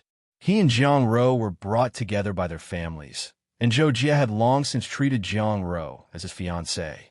But now, his fiancée was actually speaking up for another man, so how could Zhou Jie not be angry? Zhao Fu was quite surprised that Jiang Rou would speak up for him, but Zhao Fu did not have the time to pay attention to Zhou Jie's provocation. Seeing that he had been ignored by Zhao Fu, Zhou Jie rushed up and slapped Zhao Fu as he yelled, "God damn it! Didn't you hear what your elder was saying?" Hearing his words, Zhao Fu's gaze became cold. Facing Zhou Jie's slap, Zhao Fu did not move, while Bai Qi coldly harumphed and grabbed Zhou Jie's hand. He twisted, and with a crack, Bai Qi broke Zhou Jie's arm. "Ark!" A pitiful cry sounded out as Zhou Jie's subordinates saw their master being beaten up. A few of them clenched their fists and rushed towards Bai Qi. Although they were experts in the eyes of ordinary people, against Bai Qi, they were simply seeking death. Bai Qi's cultivation was already at stage 0 to 7, and with the stats of his equipment, it was impossible for them to defeat him. As such, they were quickly beaten to the ground by Bai Qi, and they could not even get up. When Zhou Jie saw that the fighters he had spent a lot of money to hire were so weak, he immediately called out to the manager of the real estate department, "Look, he's attacking people. Hurry up and arrest him." However, what happened next shocked everyone. The manager, who had been indifferent to players, respectfully walked over to Zhao Fu and called out, "Lord Baron." Hearing this, Zhao Fu faintly nodded, thinking that this was the benefit of having a higher status. He turned to look at Zhou Jie, who was clutching his arm in disbelief, and asked the manager, "What should we do?" The manager smiled and said, "I personally saw these unruly commoners attack Lord Baron first, so Lord Baron was acting in self-defense. This lowly one will immediately call for people to throw these people out." Following this, the manager really did call a few people to throw Zhou Jie and the others onto the street. Jiang Rou and the others had never thought that things would turn out like this, nor had they expected that Zhao Fu would already be a baron. After all, people from large families like Jiang Rou had only just become citizens, and they were still quite far away from becoming barons. In actuality, most of these ordinary families built their villages near system main cities. Even though it was much safer there were fewer opportunities. It could be said that within the Forest of Horrors, only Zhao Fu had become a baron. "Mr. Zhao, we meet again. I'm sorry for causing trouble for you." Jiang Rou apologized for calling out to Zhao Fu and attracting Zhou Jie's attention. Zhao Fu thought about it and said, "Big Miss Jiang, it's nothing much. It's just a small problem, so there's no need to apologize." Jiang Rou said with some embarrassment, "But this matter is related to me, so I'm really sorry. Also, there's no need to call me Big Miss Jiang. Just call me by my name." Hearing her words, Zhao Fu understood and nodded. At that moment, Jiang Rou couldn't help but ask, "Mr. Zhao, can we become friends?" This scene would definitely cause others to feel incredibly envious. There weren't many people who could make Big Miss Jiang take the initiative. Hearing this, Zhao Fu thought for a moment before replying, "Of course. Also, there's no need to call me Mr. Zhao. Just call me Zhao Xian." Zhao Fu didn't want to reveal his real name, so he could only make up a name. Hearing that Zhao Fu had agreed and told her his name, Jiang Rou couldn't help but feel quite happy. She lightly smiled, showing off her delicate beauty to the fullest, causing others to feel quite dazed. Zhao Fu was quite immune to this, and after chatting with Jiang Rou for a bit, he found out why she had come here. The Jiang family wanted to develop Holy Light City, so they wanted to buy a few pieces of land. However, no one wanted ordinary residential land, and the Jiang family wanted to buy a piece of land along the street. However, there were restrictions on residential land, so they couldn't buy it. Hearing this, Zhao Fu thought about it and decided to buy the land and sell it at a high price to the large families, earning massive profits. Zhao Fu had already planned everything out, but after hearing Jiang Rou's words, Zhao Fu felt quite disappointed. Chapter 56. The reason why he was disappointed was because Jiang Rou said that she could only take out 40 gold coins, which was 400,000 copper coins. However, that was only enough to buy 5 energy stones, and if Zhao Fu wanted to buy energy stones, he would need far too much gold coins. The 1,000 slots in the Heaven and Earth refining formation would require at least 1,000 energy stones. Zhao Fu had asked Old Log how to make a godly spirit descend, and Old Log's reply was that a godly spirit could not descend with its main body, but it could send a clone. Through a large number of sacrifices, it would be possible. Zhao Fu had no idea how powerful a godly spirit's clone would be. Even though it was only a weak, godly spirit, it would definitely be very powerful, so 1,000 energy stones was a must. Energy stones cost 10 gold coins each, so 10 of them would be 100 gold coins. 1,000 energy stones would cost 10,000 gold coins, which was equivalent to 100 million copper coins. Zhao Fu wondered if he had gone crazy to spend so much money for an uncertain benefit. However, after thinking about it, that was a supreme, godly spirit that could control the lives and deaths of countless creatures. If he refined it, it would definitely leave behind something that could defy the heavens and change one's fate. As such, Zhao Fu did not care about Jiang Rou's 400,000 copper coins at all. However, after thinking about it, it was already quite good for a large family to take out 400,000 copper coins. Zhao Fu first asked the manager what privileges he had as a baron, and he found out that he could hire 10 Stage 1 soldiers in Holy Light City. As for property, apart from the city hall, he could buy up to 10 properties. After hearing about this, Zhao Fu gave up on any thoughts of profiteering from real estate. He could only buy 10 properties, and he did not know who to sell them to. The large families were simply too poor. Zhao Fu decided to do Jiang Ro a favor and take her 40 gold coins to buy a property for her. Ordinary residential areas cost tens of thousands of copper coins, and those along the streets cost hundreds of thousands of copper coins. This time, Jiang Ro bought a relatively prosperous street on the South Main Street, which cost 310,000 copper coins. Zhao Fu helped her buy this property and returned the rest of the money to Jiang Ro. The matter that had been bothering Jiang Ro for a long time had been resolved, and she now treated Zhao Fu as an ordinary person. She looked incredibly grateful as she said, "Thank you, Zhao Xin." Zhao Fu did not mind and nodded. There were not many benefits to buying property, so Zhao Fu did not plan to participate. Now that he knew about the privileges of a baron, Zhao Fu felt a bit disappointed. In actuality, hiring 10 Stage 1 soldiers seemed quite good, and if it was an ordinary village, he would have hired them long ago.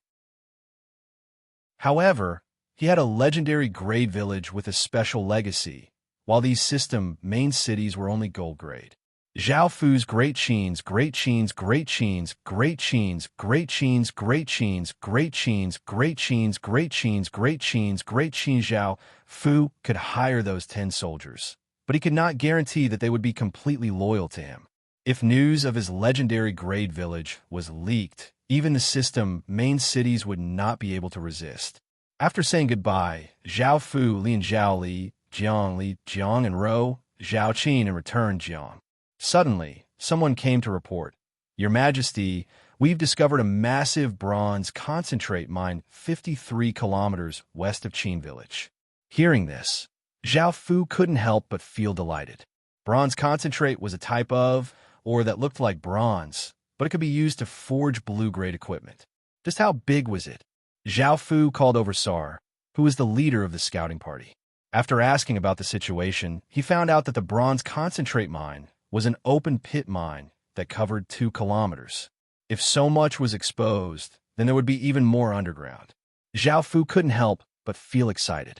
At that moment, Sar said, "Your Majesty, there's a gray dwarf tribe of roughly 1,000 or so people there."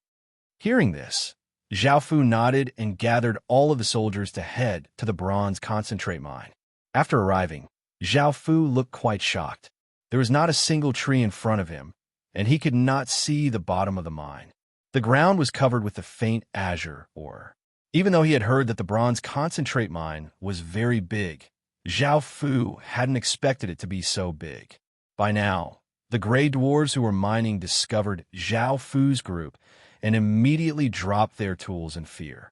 They ran back to the village, and the entire village went on guard. The gray dwarves put on bronze concentrate armor and held bronze concentrate axes and hammers. Zhao Fu led his people to surround the gray dwarf village.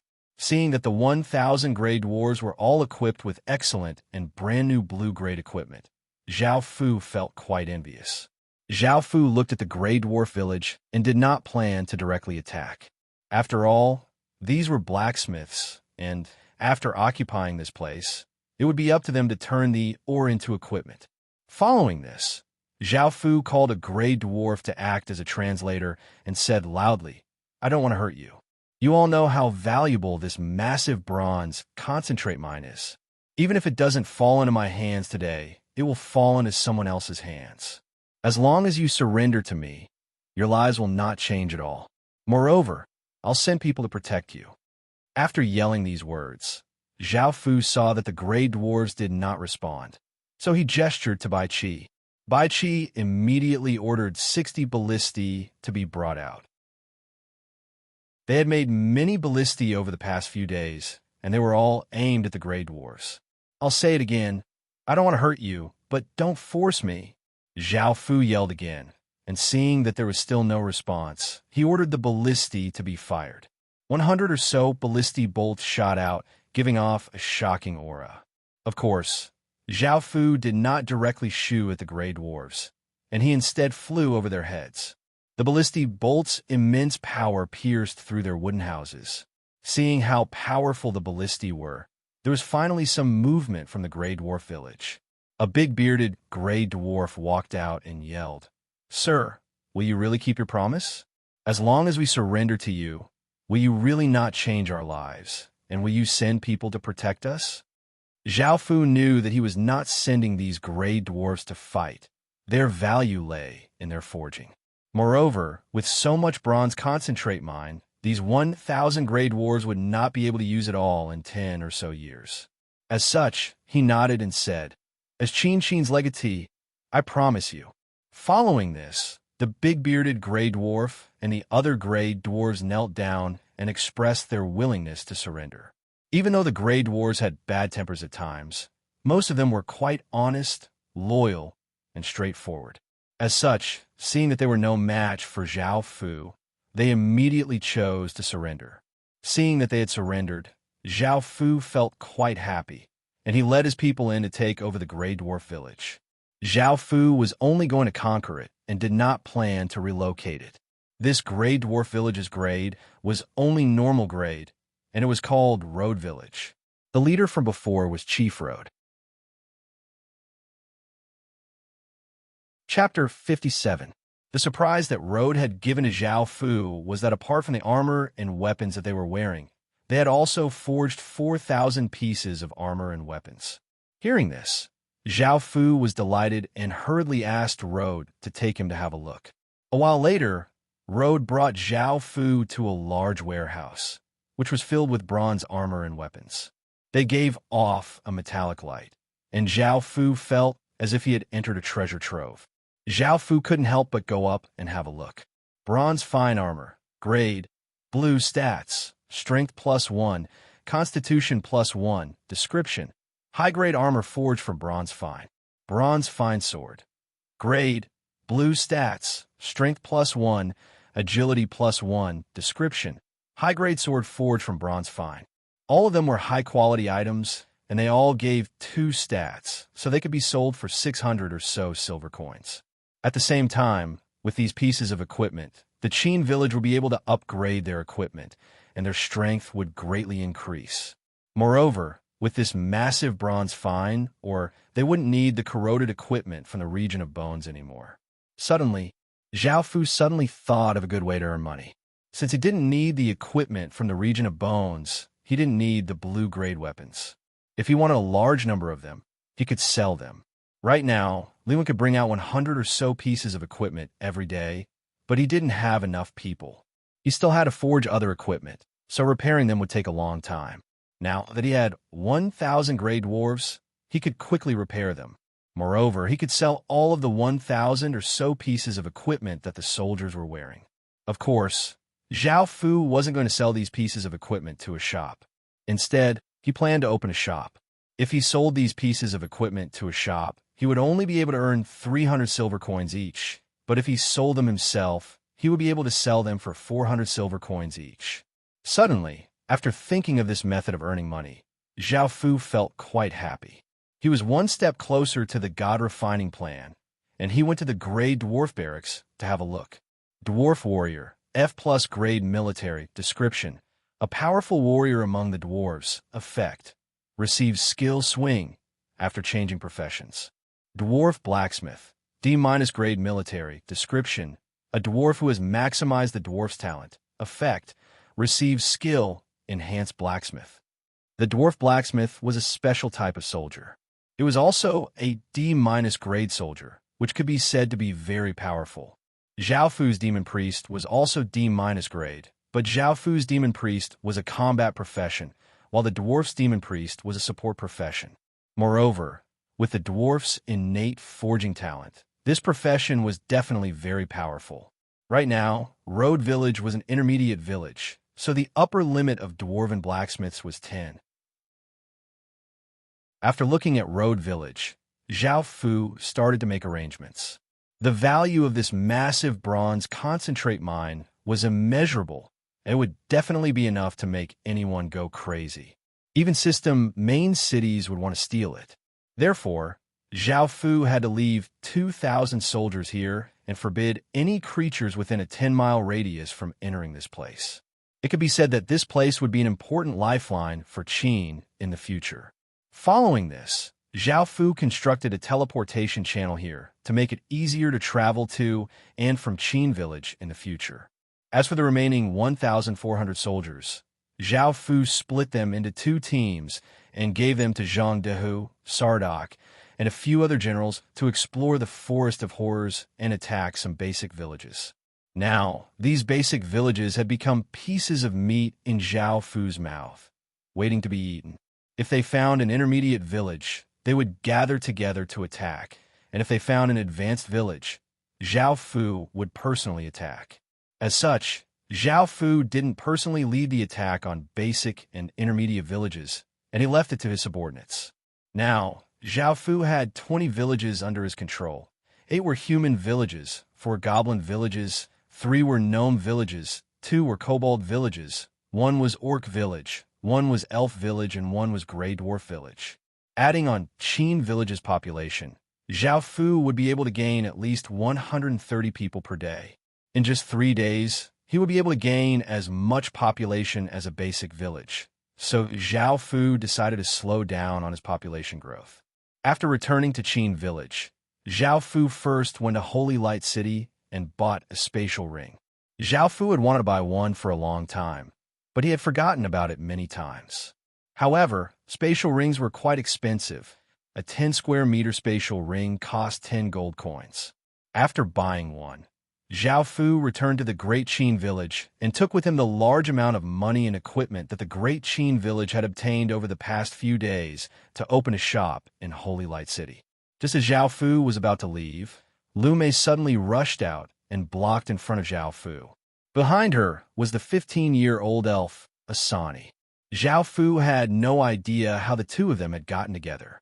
At that moment, Lu Mei looked at Zhao Fu unhappily and said, "Your Majesty, I also want to go to the system main city to have a look. I also want to go to the system main cities. Why don't you bring me along?" "Why would I take you with me? I have things to do as system main city," Zhao Fu replied curiously. "Then you can take me with you. I'm so pretty, and I'll be able to help your Majesty gain face," Lu Mei said confidently without a trace of modesty. Seeing Lu Mei like this, Zhao Fu didn't know what to say. Lu Mei was indeed quite beautiful, and she was the seductive type. Bringing her with him would help him gain face, but it would also bring him a lot of trouble. As such, Zhao Fu immediately refused and said, "No." Hearing Zhao Fu's reply, Lu Mei went over and hugged his arm and rubbed her large chest against him as she said coquettishly, "Your Majesty, I want to go. I want to go, and Sister Asani also wants to go." Zhao Fu felt a chill run down his spine, and he felt goosebumps all over his body. Hearing Lu Mei's words, Zhao Fu looked at Asani, who was beside him. Asani's childish face still looked quite fearful when facing Zhao Fu, but she still did her best and nod as she looked at Zhao Fu with a hopeful gaze. After thinking about it, Zhao Fu couldn't help but nod and agree. However, he said that he would take them to the system main city to have a look after opening the shop in Holy Light City. Hearing Zhao Fu's reply, Lu Mei happily laughed and let go of Zhao Fu before running off with Asani. Chapter 58. After teleporting to Holy Light City, just as Zhao Fu was about to go to the real estate office, he saw a player's stall filled with carvings of various real-life animals. There were pandas, dolphins, and penguins, and they attracted the attention of many residents. Zhao Fu suddenly thought of something. Opening a restaurant here would be a good idea. He could bring in all sorts of food from the real world, such as hot pot and teppanyaki. Food was the most important thing to the people, and they could go crazy over food. As such, it was quite profitable to sell food here, as the residents were quite wealthy. After making up his mind, Zhao Fu went to the real estate office. This time, Zhao Fu had brought almost all of his money, 103 gold coins in total, and 45 gold coins from the high-grade orc tribe. Zhao Fu bought a 100 square meter house in 2 bustling streets for 25 gold coins and a 400 square meter house for 65 gold coins, for a total of 90 gold coins. Right now, Zhao Fu only had this much money. In actuality, Zhao Fu knew that the players were quite poor right now, but in the future, the players would definitely become rich. After all, there was strength in numbers. Adding on the house that he had bought for Jiang Ro and these 2 houses, Zhao Fu had a total of 3 houses. As a third-ranked baron, he could buy 10 houses at will. After raising his status, he would be able to buy even more houses. At the same time, he would be able to go to Soldier Forest and Demon Tree City to buy houses. For now, he would have to wait for the restaurant and equipment shop to become profitable. Perhaps there were also people who wanted to open restaurants, but they couldn't buy houses right now. As such, he could only let Zhao Fu do it first. Moreover, he had helped Jiang Ro buy a house, and he knew that she was going to open a cloth shop. According to her, she had obtained a 7 arts weaving technique. Even though the cloth she created was only of ordinary grade, it was incredibly beautiful and would attract many female customers. Of course, when Zhao Fu helped Jiang Ro buy the house, he had also left behind a backup plan. Even though he knew that Jiang Ro wouldn't do anything that would harm his interests, the Jiang family might. After all, the Jiang family's interests were the most important. Therefore, Zhao Fu also left a backup plan. Although that property was bought with the Jiang family's money, it was under his own name. At that time, the highest status of the Jiang family was only that of a citizen. They couldn't buy or transfer ownership, so Zhao Fu openly left this as a backup plan. If they dared to do anything, Zhao Fu would not hesitate to take back the shop. Zhao Fu didn't want to be the kind of person who helped others out of kindness, only to be cheated in the end. The 100 square meter equipment shop only needed a few simple renovations before it could be put into operation. However, the restaurant needed to be exquisitely renovated. The first floor hall could hold more than 90 tables. The second floor could be made into 12 private rooms, and the third floor could be made into 4 supreme VIP rooms. I spent another 30 gold coins to hire people to decorate the shop. I also needed to hire a chef and waiters. I could use my own people in the equipment shop. I just needed to list the price and sell it. However, there were many people in a restaurant, and if I wasn't careful, I might be exposed. As such, apart from the manager of the restaurant, Zhao Fu hired players. Zhao Fu hung a sign outside the restaurant, saying that he was hiring 15 waiters, but only women. They had to be able to work hard, and their monthly salary was 3,000 copper coins. At the same time, he was hiring 5 chefs, male or female. They had to be able to cook all sorts of dishes in the real world, and their monthly salary was 8,000 copper coins. As soon as Zhao Fu's sign appeared, it immediately attracted many people. Even though the monthly salary was 3,000 copper coins, that was 30,000 copper coins in the real world. The waiters had a monthly salary of 30,000 copper coins, and the chef salaries were quite good as well. Many people started to apply for the job. It was quite easy to choose waiters, and they only had to choose good-looking women who weren't spoiled. As for the chefs, they had to be carefully considered. Even though all of them said that they could cook anything and looked like they had great cooking skills, no one would know if they didn't try it. As such, Zhao Fu brought these people to the kitchen and had them use the simplest ingredients to see what they could make. Hearing Zhao Fu's words, they started to work. They first picked out all sorts of basic ingredients, such as carrots, cucumbers, potatoes, and so on. After washing the ingredients, they started to work with their knives. Zhao Fu stood to the side and observed. Their knives quickly danced on the chopping board, cutting the ingredients into strips. Indeed, every one of them looked like a chef, and from their knife skills, it seemed that none of them had snuck in. Zhao Fu also saw a skinny young man whose knife skills were simply superb. He pressed a piece of white carrot onto the chopping board, and he didn't even need to look at it. His knife seemed to be moving rhythmically on the chopping board, producing a series of beautiful sounds. He himself looked like a graceful pianist.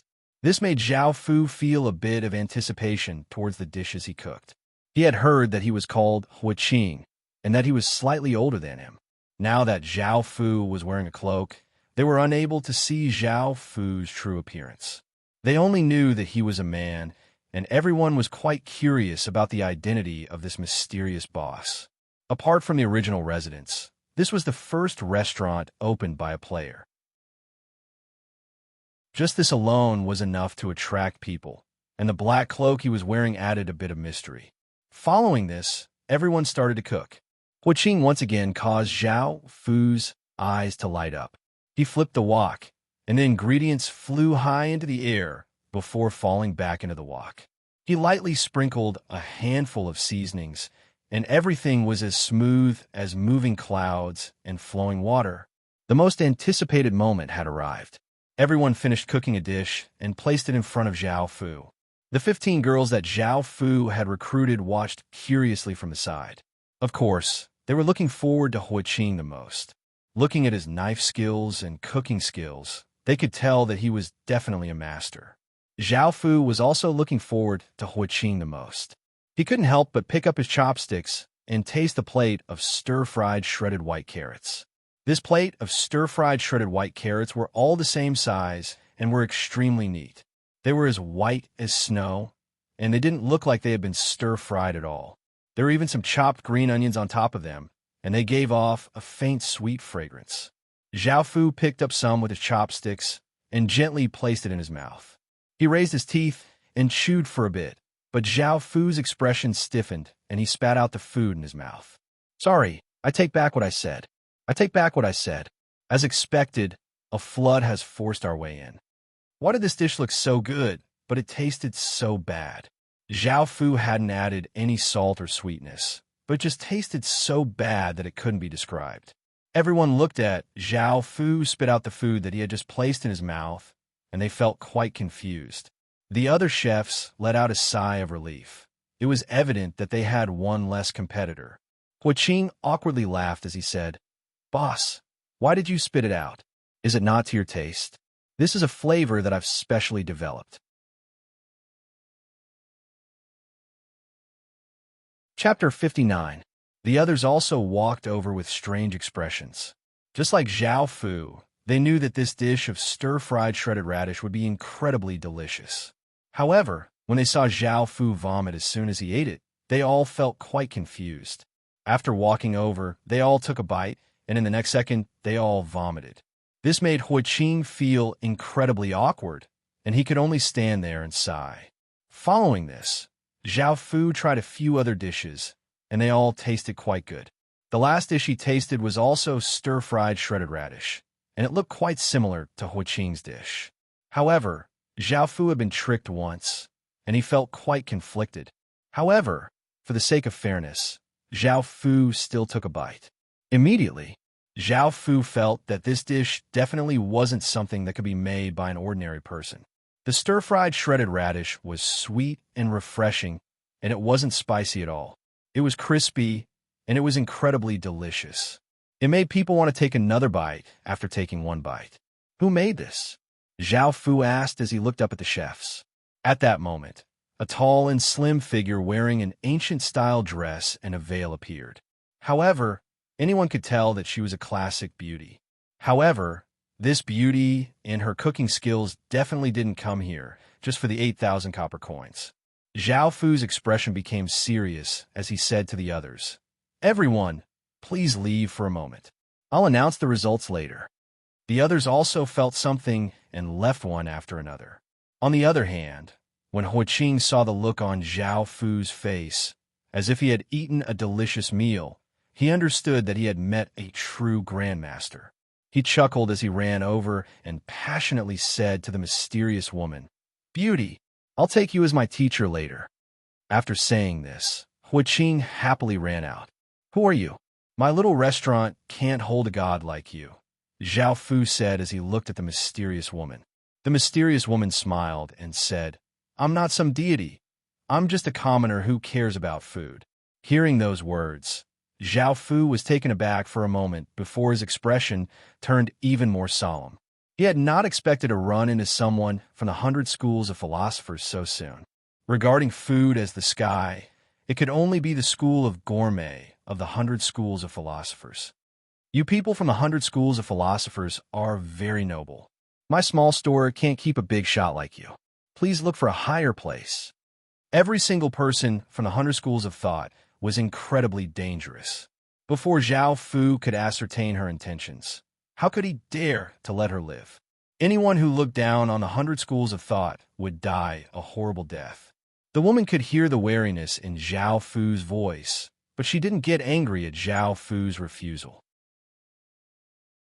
Her expression didn't change, and she still had a faint smile on her face as she said with the posture of a classical beauty, "Sir, there's no need to be so wary of the school of gourmet. We're just a group of nobodies with no ambitions, and we're not interested in fighting for the world. We just want to find a peaceful place to cook and see the satisfied smiles on our customers' faces." Hearing this, Zhao Fu's wariness slightly decreased, but he still asked, "How do you know that I can give you a peaceful place?" "Sir, you're wrong. Even though the people from the 100 schools of thought belong to the same branch, they all have their own masters. Some do it for their faith, some do it for their grand ambitions, and some do it for the world's peace. I can't represent the entire school of gourmet, but I can represent myself. If you can give me a peaceful place, don't say that you don't have that ability." "Your Majesty." Immediately, Zhao Fu was startled, and his gaze became cold as he looked at the woman and asked, "How do you know who I am?" The mysterious woman lightly laughed and replied, "Even though I'm from a school of gourmet, my younger sister is the lesser arbiter of fate, one of the school of yin-yang's 5 elements branch. As such, I have some understanding of the school of yin-yang's yin-yang techniques." "Yin-yang techniques?" Zhao Fu frowned. What kind of woman was this? Even if he had seen Godkur with his own eyes, he would have thought that it was just an extremely powerful creature, and he didn't really believe in such mystical things. However, China was incredibly vast and profound, and perhaps there were such miraculous techniques. At that moment, the mysterious woman explained, "Your Majesty, I saw the fate above your head. It's the black golden dragon light, which is a type of fate that only those who have obtained a nation's legacy have. That's why I knew who you were." Hearing this, Zhao Fu let out a sigh of relief. She only knew that he was a nation's legatee, and only a portion of his identity had been revealed. "Your Majesty, since you want to hide your identity so much, this item can help you hide your fate. However, it won't be able to help you hide your fate in the real world. Even though you can't bring anything from the Heaven Awakened world back to the real world, fate can't be stopped. However, don't worry about meeting people from the school of yin-yang or the school of Taoism. Most people won't be able to see through the sun of heaven's fate." As she spoke, the mysterious woman handed over an ordinary-looking jade pendant to Zhao Fu. Zhao Fu looked at it curiously. Hidden jade pendant. Description: an ordinary jade pendant that has been strengthened by a yin-yang technique and can hide one's fate. Zhao Fu was quite shocked and looked at the description. After using the yin-yang technique, the system had actually acknowledged the existence of the yin-yang technique. Such a mystical thing was actually real. The 100 schools of thought's abilities were simply unfathomable. Zhao Fu temporarily believed the mysterious woman's words. Of course, Zhao Fu would only take her in as a chef and wouldn't reveal anything else to her. Zhao Fu looked at her and said, "I can take you in, but I hope that what you said is true. Otherwise, don't blame me for being heartless." The mysterious woman lightly nodded.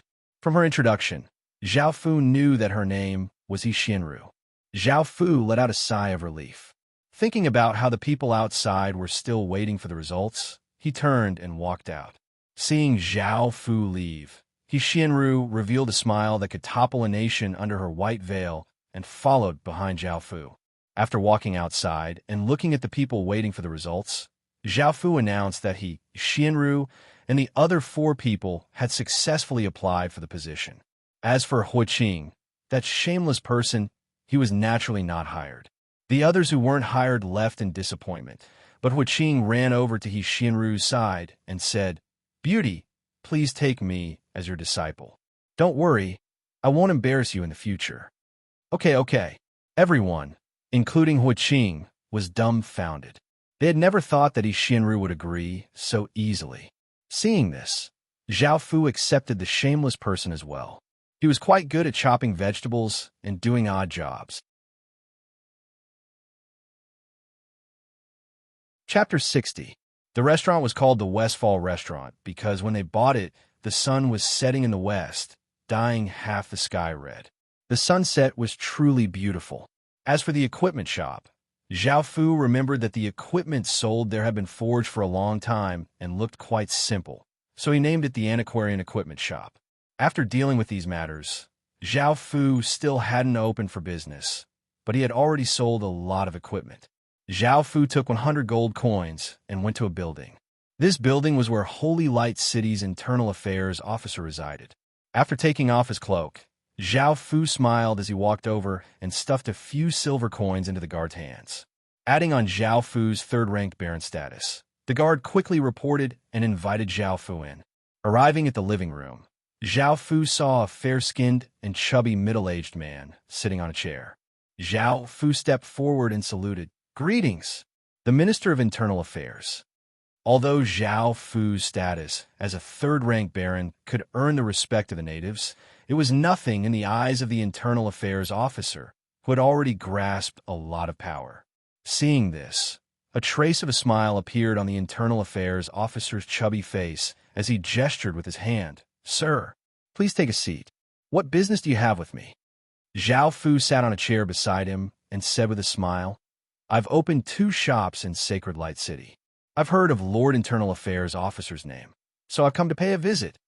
Immediately after, Zhao Fu handed over the small pouch that contained 100 gold coins and said, A small salute. Please do not mind it. The Internal Affairs officer looked at the glittering gold coin pouch and took it. There seemed to be 100 gold coins in the pouch, and the Internal Affairs officer's smile became more cordial as he said, Sir, feel free to visit me. I will welcome you with open arms, but there's no need to bring gifts in the future. As he spoke, the Internal Affairs officer stuffed the money bag into his pocket without leaving a trace. Zhao Fu did not believe him at all. He had asked around about him before, or else he would not have come to find him.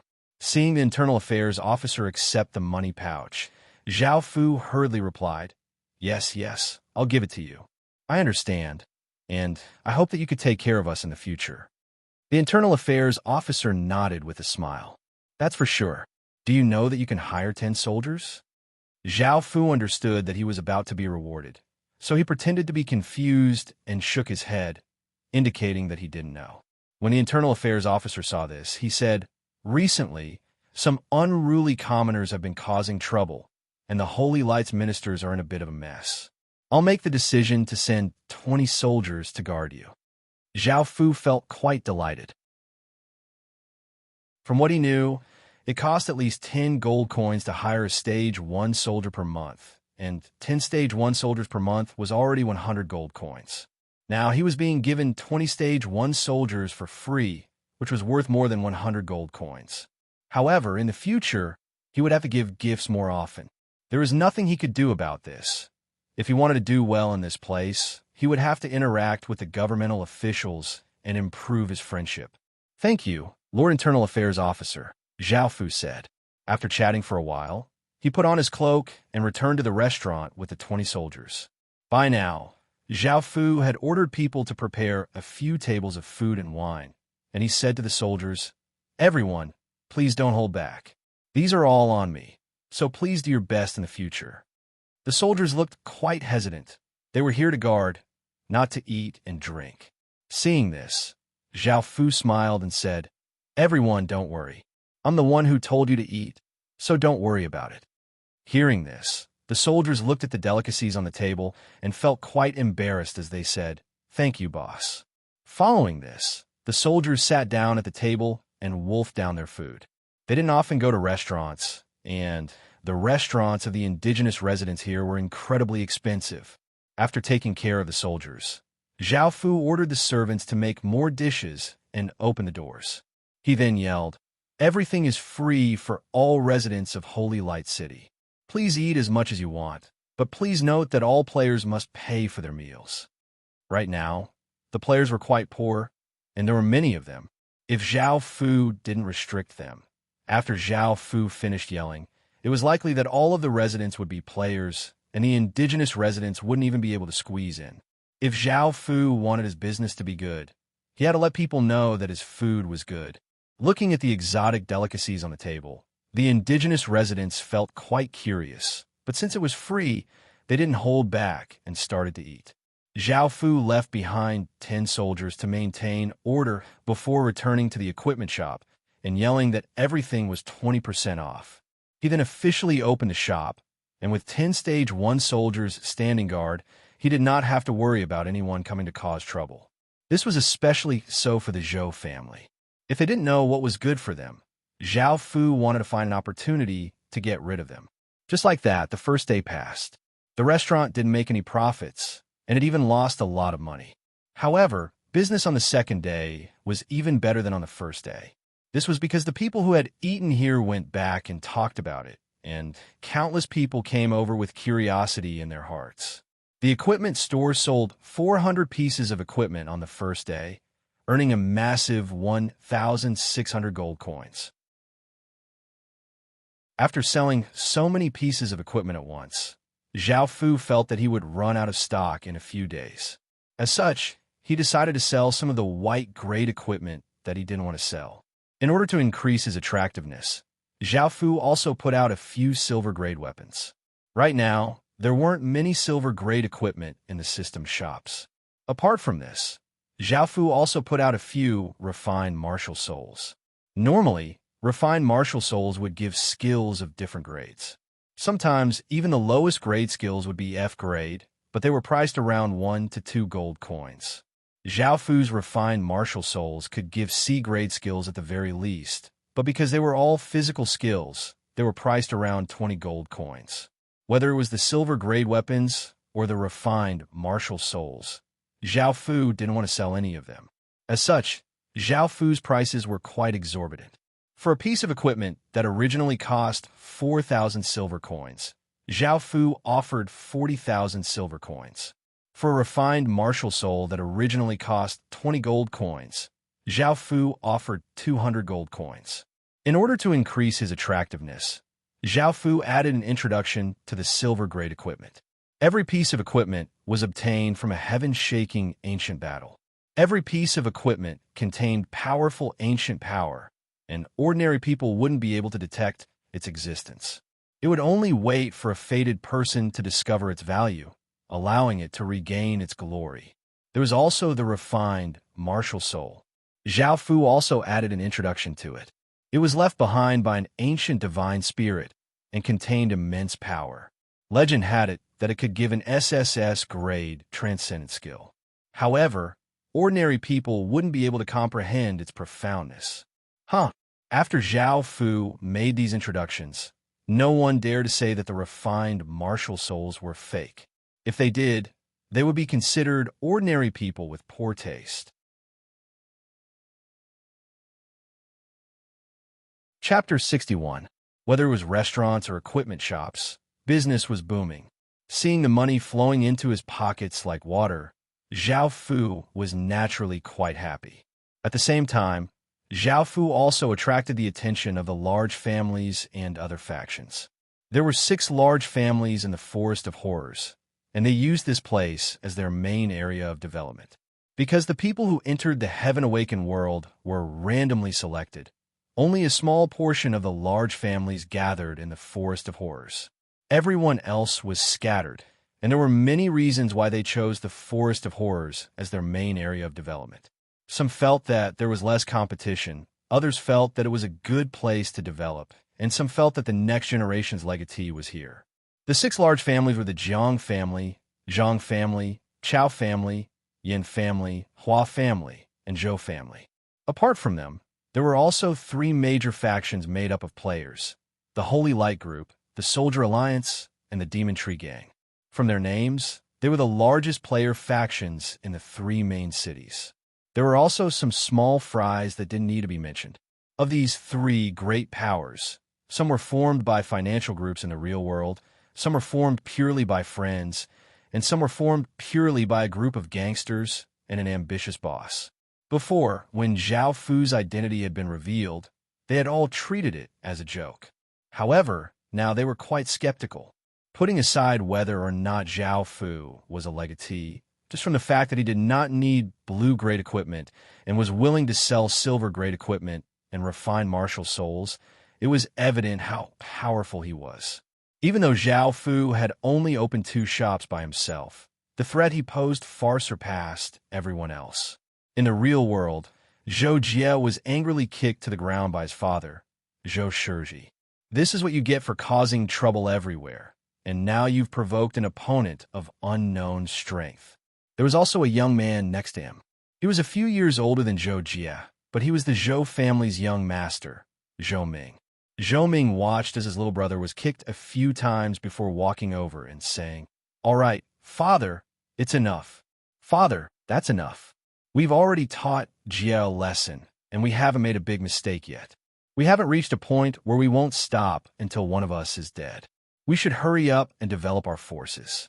The Jiang family has already obtained a shop, and just by selling cloth, we can earn 20 gold coins a day." Hearing this, Zhou Shiji coldly harumphed and stopped. Following this, he started to discuss some matters with Zhou Ming. Zhou Jie's face was bruised as he slowly raised his head and looked at the 2 people talking, feeling a trace of hatred in his heart. On the other side, Zhao Fu put up a sign in front of the equipment shop, saying that he was taking all silver grade and above materials. At the same time, he could use the items in the shop to exchange for them. Even though Zhao Fu didn't lack blue-grade equipment, he didn't have enough silver-grade equipment. Right now, only the 5 gray dwarves from the road village were able to forge silver-grade equipment. Because the Great Qin village's Wang Dao had only been forging for a relatively short time, he was only on the verge of forging silver-grade equipment. After taking care of these matters, Zhao Fu took the money and bought the other 7 properties that he had his eyes on before returning to Qin Village and teleporting to another system, main city, Soldier Forest. This was the first time that Zhao Fu had come to Soldier Forest, and after teleporting, he found that it wasn't much different from Holy Light City. The streets were quite wide, and there were many people. The only difference was that the military here was quite strict. Zhao Fu went to the real estate office and bought another 10 properties. At the same time, Zhao Fu planned to open a Westfall restaurant here, and he started to recruit people. He decided not to open his equipment shop for now, as just the one shop in Holy Light City was already in short supply. Zhao Fu didn't want to sell his bronze concentrate equipment because he didn't want to make his opponent stronger. Only when he had a large amount of silver-grade equipment would Zhao Fu sell them. After talking to the system main city officials, Zhao Fu obtained 10 guards and prepared to open again. At the same time, Zhao Fu went to Demon Tree City and did what he had done before. Currently, there were a total of 3 Westfall restaurants. After a few days of operation, they had brought in a total of 500 gold in profit every day. Including the equipment shops, they made an average of 600 gold a day. Moreover, this was even if they did not have enough equipment. If they had enough equipment, they would make at least 1,000 gold a day. With such a large profit, Zhao Fu started to create a second tunnel exploration team. Just like the first team, there were goblin warriors, archers, and infantrymen. Zhao Fu also bought holy light skills for them. What was strange was that Li Wen's team hadn't even finished exploring a single tunnel. Of course, this wasn't a problem with Li Wen. It was just that the tunnel was too long. The first tunnel had been discovered by accident during a collapse, and the other side had been blocked by massive boulders and mud. As such, Zhao Fu didn't know how long the tunnel was or where it led to. Now that he had so much money, Zhao Fu had to think about other things. The most important thing was that Qin Village's energy stones, but it was a pity that Zhao Fu was unable to find an energy stone mine. Right now, the 3 system main cities only controlled a small energy stone mine, and they could only produce 300 to 400 energy stones a day.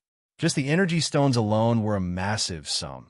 1,000 energy stones was equivalent to 10,000 gold coins. Who knew how many energy stones they would need in the future? Now, for the sake of the god refining plan, Zhao Fu decided to throw caution to the wind. He brought along a snow fox that he had just killed in the Forest of Horrors. This snow fox was an elite creature, and its fur was as white as snow. It was very soft and didn't smell like a fox, and it was blue-grade. If one wanted to equip it into equipment, it would only be worth 500 to 600 silver coins at most. However, If one wanted to make it into a luxurious equipment, it would be worth many times that. It would normally be worth thousands of silver coins, and it would be very popular with noble women. After bringing the snow fox's fur, Zhao Fu went to Holy Light City's internal affairs officer. Because the biggest source of energy stones was system main cities, Zhao Fu directly went to find the internal affairs officer. The internal affairs officer had been paying attention to Zhao Fu's matters over the past few days. Zhao Fu was now quite famous in Holy Light City, and many of the higher-ups had mentioned his name. Of course, these higher-ups weren't very interested in Zhao Fu's equipment shop, because they all had at least gold-grade equipment. The reason they had mentioned him was because his restaurant had all sorts of exotic delicacies. These higher-ups were also people, so of course they had to eat. As such, they weren't immune to such delicacies. The Westfall restaurant had 12 private rooms and 4 sovereign rooms, and they were often full. Chapter 62. Brother Qin, I've come to pay my respects again. Zhao Fu greeted Qin Nan with a smile. Seeing Zhao Fu, Qin Nan felt quite happy. After all, every time Zhao Fu came, he would bring gifts. Qin Nan smiled as she replied, Brother Zhao, it's quite nice to meet you. You're here again. Come. Please sit. Qin Nan passionately welcomed Zhao Fu in and asked, Brother Zhao, what business do you have with me this time? Zhao Fu did not start to explain, and he instead handed over the snow fox fur. Qin Nan took the snow fox fur and lightly stroked it. She felt that it was incredibly soft, and she was delighted that it was top grade. Seeing this, Zhao Fu said, Big Brother Qin, I want to buy some crystals. Hearing this, Qin Nan lovingly stroked the snow fox's fur and nodded. How many do you want? 1,000. Zhao Fu replied indifferently. What? Even Qin Nan was shocked by such a large amount. 1,000 crystal stones was equivalent to 10,000 gold coins. So how could Zhao Fu have so many gold coins? However, after thinking about it, just the profits of his shops for 10 days was enough. Although Zhao Fu had the money to buy it, Qin Nan still had a difficult expression on his face because this thing was not easy to obtain. Energy stones were one of the more important and valuable items, and many people wanted to buy them. Normally, the system main cities would keep a portion of the energy stones that were produced each day and sell the rest, which was why there were so few energy stones in the shops. Qin Nan thought for a while before saying, Brother Zhao, I can sell you 50 crystals per day at most. Although that's a bit small, I'll give you a discount. I'll only sell each crystal for 8 gold coins. Hearing Qin Nan's words, Zhao Fu nodded his head. 50 spar a day, 20 days would be enough. Zhao Fu was not in a hurry for the spirit refining plan because he still had a lot of things to prepare, and at the same time, he had some spare money to spend on other things every day. Seeing that Zhao Fu had agreed, Qin Nan felt slightly relieved. Big Brother Qin, I still have some matters to attend to, so I'll be leaving first.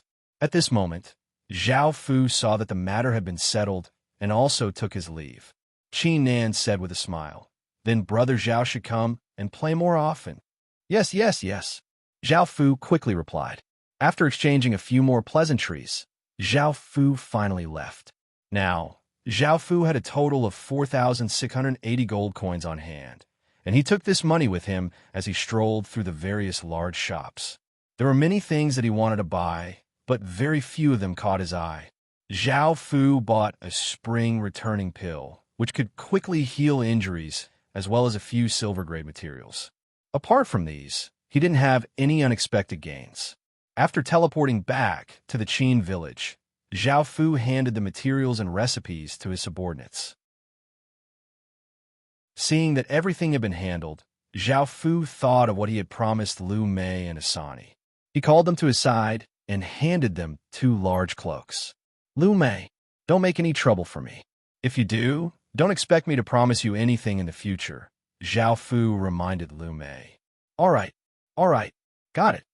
Lu Mei looked a bit unhappy, but she pulled Zhao Fu towards the teleportation channel. Asani happily followed behind them. Following this, Zhao Fu and the others teleported to Holy Light City. Seeing the bustling crowds and all sorts of new and beautiful goods on the streets, Lu Mei couldn't help but happily laugh. causing people to look at her. Zhao Fu pulled on her and told her to behave. This was the first time that Asani had seen such a scene, and she couldn't help but feel excited. However, she was a bit afraid of the crowd around her, and she pulled on Zhao Fu's cloak. At this moment, Lu Mei saw a candy maker and excitedly pulled Asani over. Seeing how happy they were, Zhao Fu smiled and followed behind them. "Boss, how much is this?" Lu Mei said to the players who were making sugar figurines as she held a sugar mouse in her hand. This player was a middle-aged man, and he also made candy makers in the real world. However, his business in the real world was quite ordinary, and he had an idea to bring this to the heaven-awakened world. It was incredibly popular, and he made a lot of money. 3 copper coins for one, the boss replied. Lu Mei didn't have any money on her, so she looked at Zhao Fu. Zhao Fu understood and took out a few copper coins to give to the boss, and he told Asani to choose one as well. Asani chose a large tabby cat, and seeing Lu Mei lick it, Asani stuck out her pink tongue and lightly licked it. She felt that it was quite sweet, and she couldn't help but laugh. Hearing her clear laughter, everyone else's moods became much better. At that moment, Lu Mei seemed to discover something, and she pulled Asani away, with Zhao Fu slowly following behind. Following this, they bought many things, and Lu Mei was attracted by a cloth shop, so she dragged Zhao Fu in as well. Jiang Ro was also in the shop, and when she saw 3 cloaked figures walk in, one of whom she was quite familiar with, Jiang Ro called out, "Zhao Xian." That's right, this cloth shop was owned by the Jiang family. Hearing Jiang Ro's call, Zhao Fu nodded. After hearing Zhao Fu's reply, Jiang Ro happily walked over and said, "I never thought that such a busy person like you would come to my shop. Apologies. I've been quite busy lately, so I haven't been able to visit you," Zhao Fu said apologetically. He hadn't expected this. At that moment, Jiang Ro noticed Zhao Fu's tender and white hand, which was clearly not a man's, and asked, "Who are they?" Hearing Jiang Ro's words, Zhao Fu thought for a moment before replying, "They count as my friends." "Hello." Lu Mei smiled and said to Jiang Ro as a form of greeting. She then pulled Asani over to pick out the cloth that she liked. "Zhao Xian, thank you so much for helping me buy this shop, allowing me to let out a sigh of relief and decide my own fate."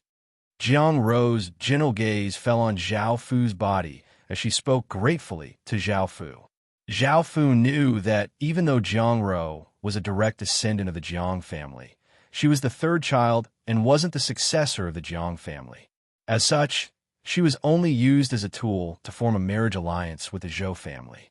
She evidently didn't want to marry Zhou Jie, but the pressure from her family and Zhou Jie's constant harassment made it hard for her to breathe.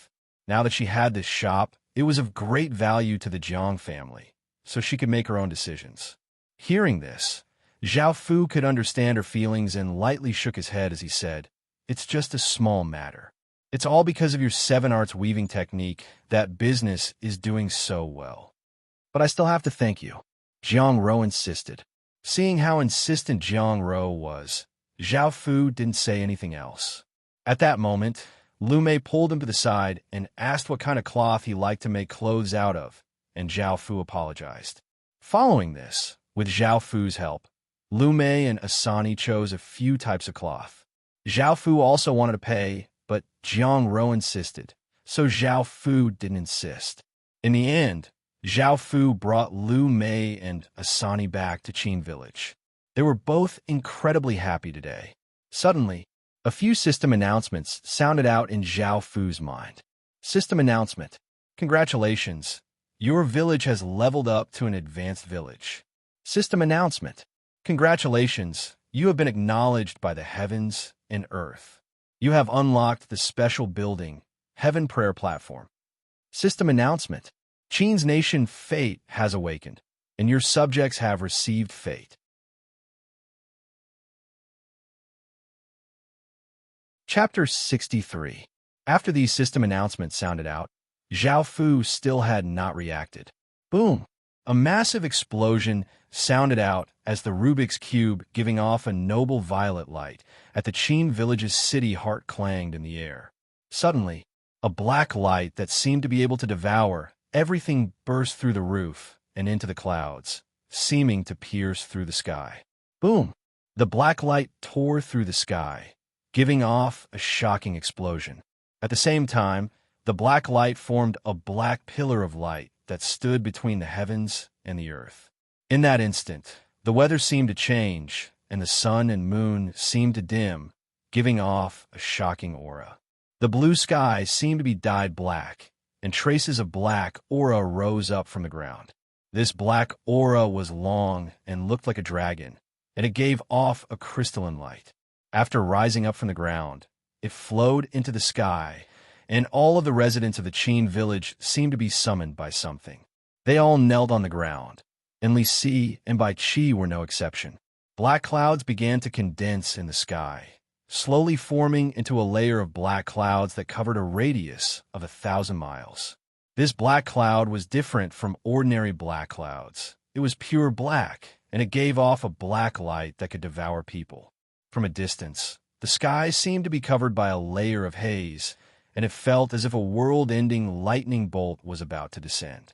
This caused people's hairs to stand on end, and they felt fear in their hearts. Below the sky, all creatures felt a great pressure, as if a pair of large hands had grabbed their hearts, making it difficult for them to breathe. Roar! Suddenly, a powerful dragon's roar shook the heavens and the earth. A savage and domineering black dragon faintly appeared within the black clouds, revealing scales and claws as it gave off a terrifying emperor's spiritual pressure. In Holy Light City, there was an incredibly pure woman in white. In Soldier Forest, there was a man in armor. In Demon Tree City, there was a green-robed elder. In the depths of the Forest of Horrors, there was an evil dragon that was 1,000 meters long and had 6 blood-red eyes on its head. Its body was covered with shiny black scales. There was Great Xia's legatee, CG, Great Shang's legatee, White Mountain's legatee, Great Zhou's legatee, Ji Shanming, and Valley Plains legatee, Lu Yi. When that powerful dragon cry sounded, they were all shocked. They looked into the distance, in the direction of Zhaofu. At this time, above the Qin village in the black clouds, a ferocious and huge dragon head slowly showed up. A pair of dragon eyes, with a king's domineering will, looked down at Zhaofu. Everything happened so fast that Zhaofu couldn't react in time. But he also understood that it was time for Qin to inherit. It was time for Qin to be recognized by this world. He exhaled softly, closed his eyes, and slowly opened his arms.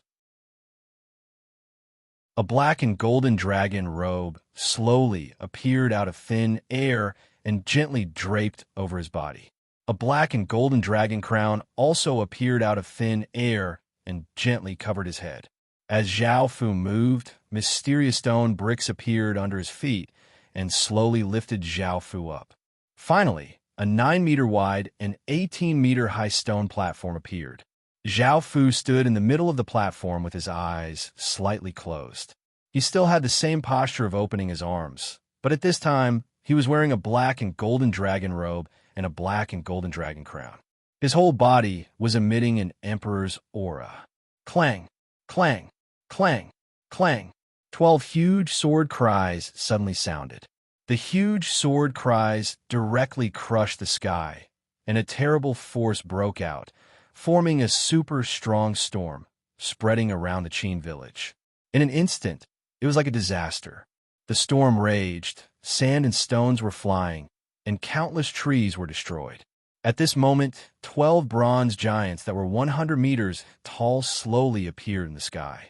Their gazes were cold, and they held swords with both hands.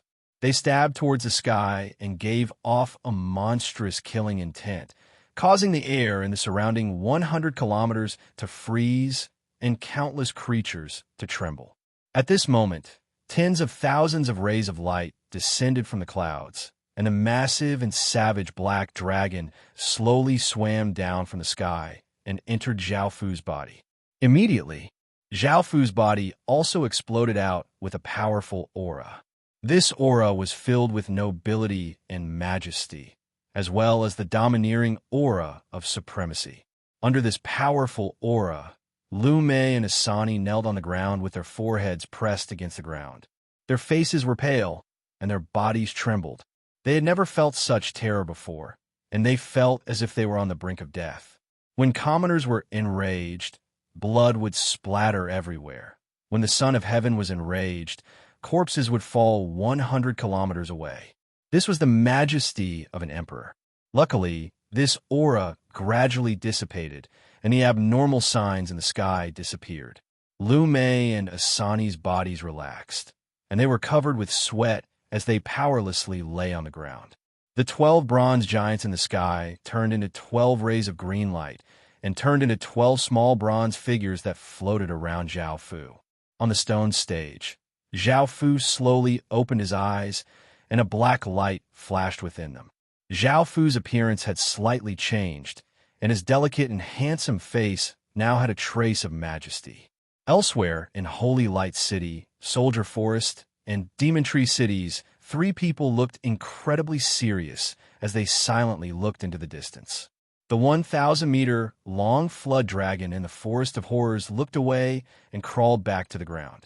However, it felt uncomfortable, so it moved to the side and moved further away from Qin Village. CG, Di Wuqian, Ji Shanming, and Lu Yi felt their bloodlines become restless and their hearts palpitate. They understood that another powerful opponent had appeared.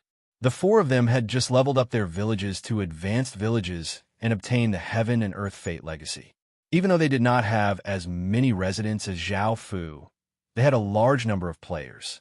Perhaps there were other dynasties that had also leveled up their villages to advanced villages and obtained fate, but none of them had ever been so fearful. The 4 of them understood who this person was. The only person who could make them feel such a threat was Qin's legatee, who had yet to show himself. Qin could be said to be the most murderous dynasty in China. Historically, it had destroyed many countries, ended the Warring States period, and unified China. In terms of fate, Great Xia represented the orthodoxy of Huaxia, and its fate was represented by the golden divine dragon light. Great Shang had all sorts of rituals and divination, and it represented the mysterious azure dragon emperor light. Great Zhou divided the world, and it represented the 9-headed dragon light. Great Han represented the rule of Confucianism, and it represented the auspicious and gentle yellow dragon light. Only Qin was in charge of killing, and its fate was the black and golden dragon light. Perhaps later on, there were people who had the black and golden dragon light and achieved great things in chaotic times. However, they could not compare to Qin's black and golden dragon light at all. Finally, looking at nation armaments were created by gathering fate and the power of the people. The Great Xia dynasty had the 9 provinces cauldrons, which could suppress the fate of the world. The Great Shang dynasty had this star-picking tower, which could observe the stars in the sky. The Great Zhou dynasty had the investiture of the gods, which could grant titles to officials. Great Han had the White Emperor Sword, which could slay dragons. Chapter 64. That was why the 4 of them were so wary of Qin. At first, they had felt a trace of hope towards Qin's legatee, as he had not received the Ying family support. However, it seemed that that trace of hope was gone. Qin had started to bare his fangs at them, and this weighed heavily on their hearts. The 4 of them looked into the distance, unable to calm down. Within Holy Light City, Shinru stood on the 3rd floor of the Westfall restaurant as she looked into the distance. A violet light flashed in her eyes as she slowly looked down and found that there was a trace of aura around her that ordinary people could not detect. This trace of aura was black and looked like a dragon. She naturally knew what it was, and a trace of a smile appeared on her face. Elsewhere, Zhao Fu opened his eyes and opened his stats window because he had received a new title. Qin's legatee, the legatee of the Qin Empire. The kingdom's fate has been bestowed upon him. After looking at the description of the title, Zhao Fu did not quite understand what fate was. He looked at the black golden dragon robe and the black golden dragon crown that he was wearing. It was not shown that they were equipment, as they were created from fate. Qin, black golden dragon robe. Only the legatee of Qin can wear it, and it is a symbol of supremacy. Qin, black golden dragon crown. Only the legatee of Qin can wear it, and it is a symbol of supremacy. Following this, Zhao Fu looked at the bronze figurines floating around him and stretched out his hand, causing the 12 bronze figurines to fly into his hand. 12 metal figurines, white an artifact forged from the world's weapons. It can suppress a kingdom's fate. Note, do not use it casually. Every time you use the 12 metal figurines, it will consume a large amount of fate. At the same time, you can obtain a large amount of fate to level up. Fate again. It seemed that he would have to understand fate more in the future. Zhao Fu thought to himself and looked at the stone platform he was standing on. Heaven Prayer Platform, a special structure of a kingdom's legacy village. It can be leveled up with the village. Special stats: resistance to natural disasters plus 30%, chance of spawning S-grade or above villagers plus 15%. This Heaven Prayer Platform was probably a special building that would only appear after obtaining a nation's legacy. It was impossible for an ordinary family's legacy to have one, and it mainly gave 2 additional attributes: Calamity Grade and S-grade. There were many natural disasters in the real world, such as droughts, floods, snowstorms, and so on.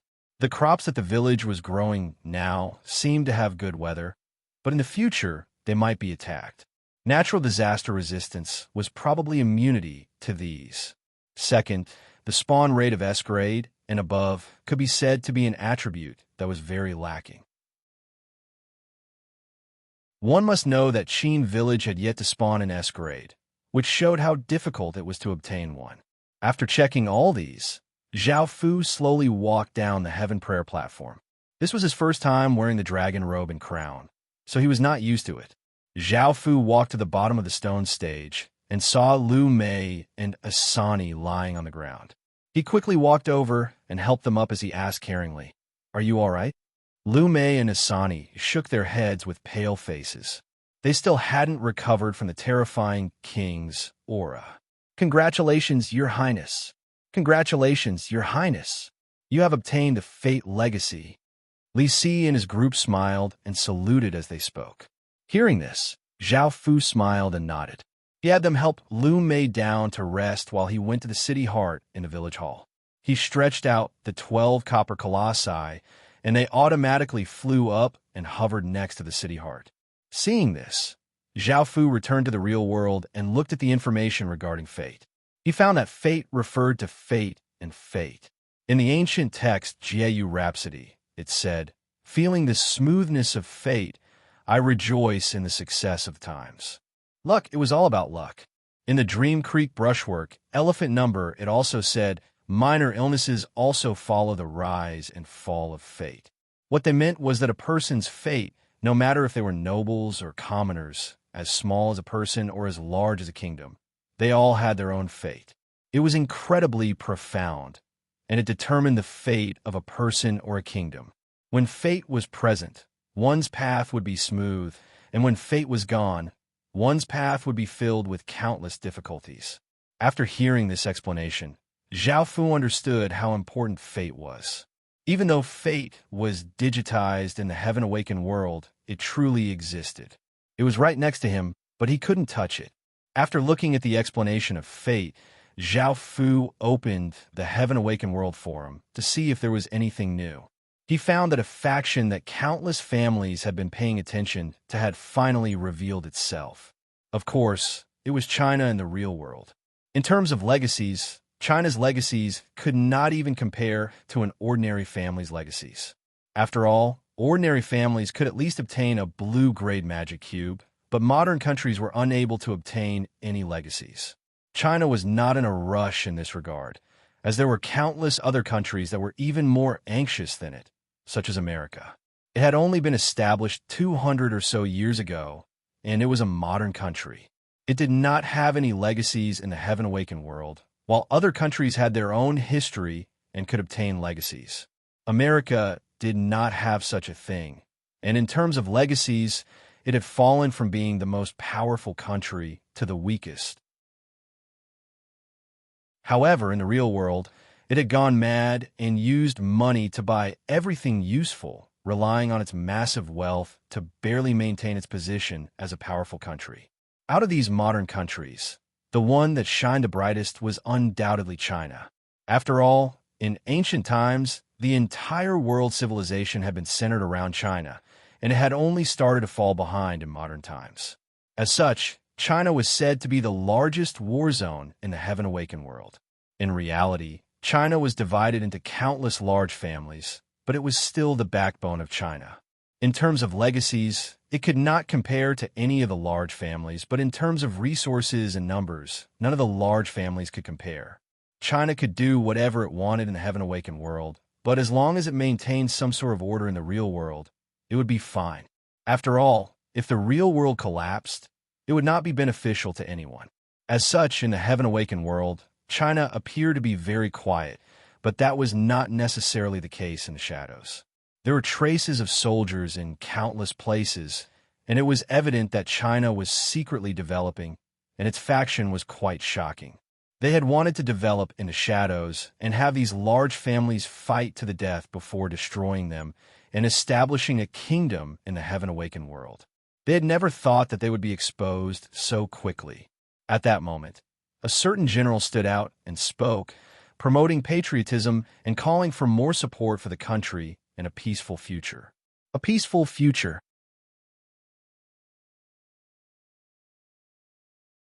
Chapter 65. After looking through the forum's contents, Zhao Fu called someone to bring him some food. As Yingxi's chess piece, he had many benefits, and Zhao Fu didn't have to go out anymore.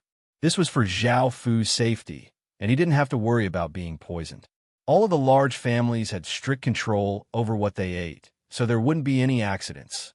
After eating, Zhao Fu returned to the Heaven Awakened world. The next day, a golden light flashed at the origin, and a system announcement congratulated an SS grade person. Zhao Fu was delighted and hurriedly ran over to have a look. Qin Village was already an advanced village, and it spawned around 45 to 50 people per day. The SS grade person was a fair-skinned young man. Name, Xiaoming grade. SS title, none profession. Merchant achievement points. Commoner 300 race. Human age 22-100 loyalty. 80 stats. Strength 6 intelligence. 10 constitution. 8 agility. 7 cultivation. Stage 0 cultivation technique. None skills. Business equipment. Cloth clothes, cloth shoes, coarse cloth pants. After looking at his stats, Zhao Fu chatted with him for a bit. Even though Xiao Ming's martial arts weren't very good, he was good at business management. At the same time, he had the merchant profession and was good at business management, so he would be able to manage Zhao Fu's current and future businesses. Right now, Zhao Fu's business in the System Main City was booming, but he was incredibly busy because he lacked management experience. If Zhao Fu left this matter to Xiao Ming, he would be able to handle it better. The first person to spawn in Qin Village was SS grade, not S grade. It was most likely because it hadn't spawned an S grade person in a long time, and after obtaining Fate and the Heaven Prayer platform, as well as the fact that the village had leveled up, it had spawned an SS grade person. Following this, Baishan came to report with a delighted look on his face. He had successfully researched a skill that could examine corpses. Is this the benefit of fate? We're so lucky. Zhao Fu was delighted as well. He followed Zhao Fu to the research lab and looked at a stone stele. Zhao Fu placed his hand on it, and a system announcement stated that he had obtained the F-grade skill, Corpse Examination. After learning this skill, Zhao Fu used it on a wild chicken next to him. Notification: skill successfully used. The grade of this corpse is F grade. After hearing this, Zhao Fu realized that the Great Qin Village's assessment skill had been successfully developed. In the future, the Great Qin Village's assessment skill would greatly change, and Zhao Fu planned to develop high-grade soldiers in preparation for the future. Thinking about Great Qin's high-grade soldiers sweeping across battlefields and being unstoppable, Zhao Fu couldn't help but lightly laugh. At that moment, Baishan came over with an excited look on his face. He had solved a difficult problem and was preparing to face the next one. What do you want us to study next? Zhao Fu thought about it and asked Bai Shan and the others to research languages.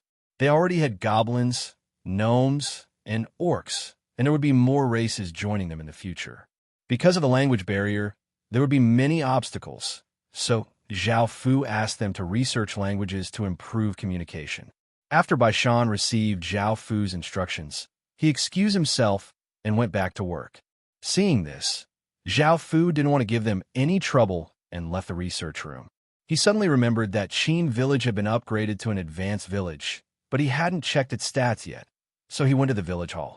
Village name: Qin Village, Legendary. Level: Advanced Village Area.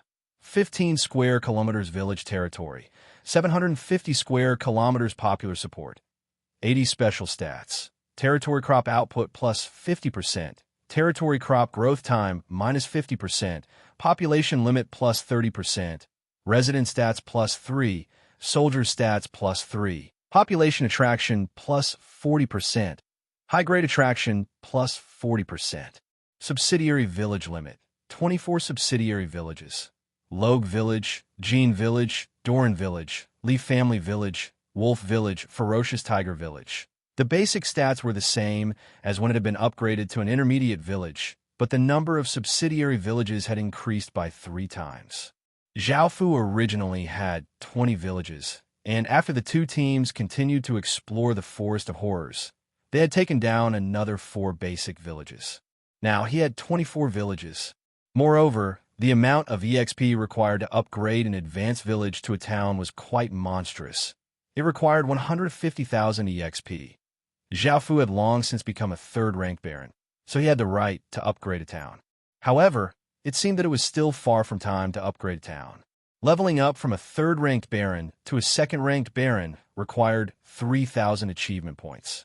Zhao Fu temporarily called back the 2 teams that had been exploring and reorganized them. At the same time, he expanded the team to 2,000 people and had them learn the corpse inspection skill. He also gave each of the generals in the team a spatial ring so that they could bring back a large number of corpses. Of course, he did not want corpses with normal grades, and considering that there were too few S-grade corpses, Zhao Fu gave the order to only bring back A-grade corpses. Afterwards, he transplanted more little spirit herbs.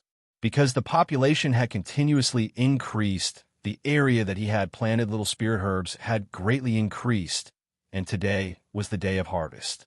This time, Zhao Fu had refined 90,000 or so little spirit pills, and each of the 4,000 or so soldiers had roughly 20 pills. This was a month's supply, and from the area that they had planted little spirit herbs, they would be able to refine at least 20 little spirit pills every month. Only now did Zhao Fu truly understand the benefits of luck. Everything was going smoothly, and everything could be easily resolved. After taking care of everything in Qin Village, Zhao Fu took Xiaoming to Holy Light City and gave him legend rank authority to manage all the shops. Your Highness, congratulations on obtaining heaven and earth luck.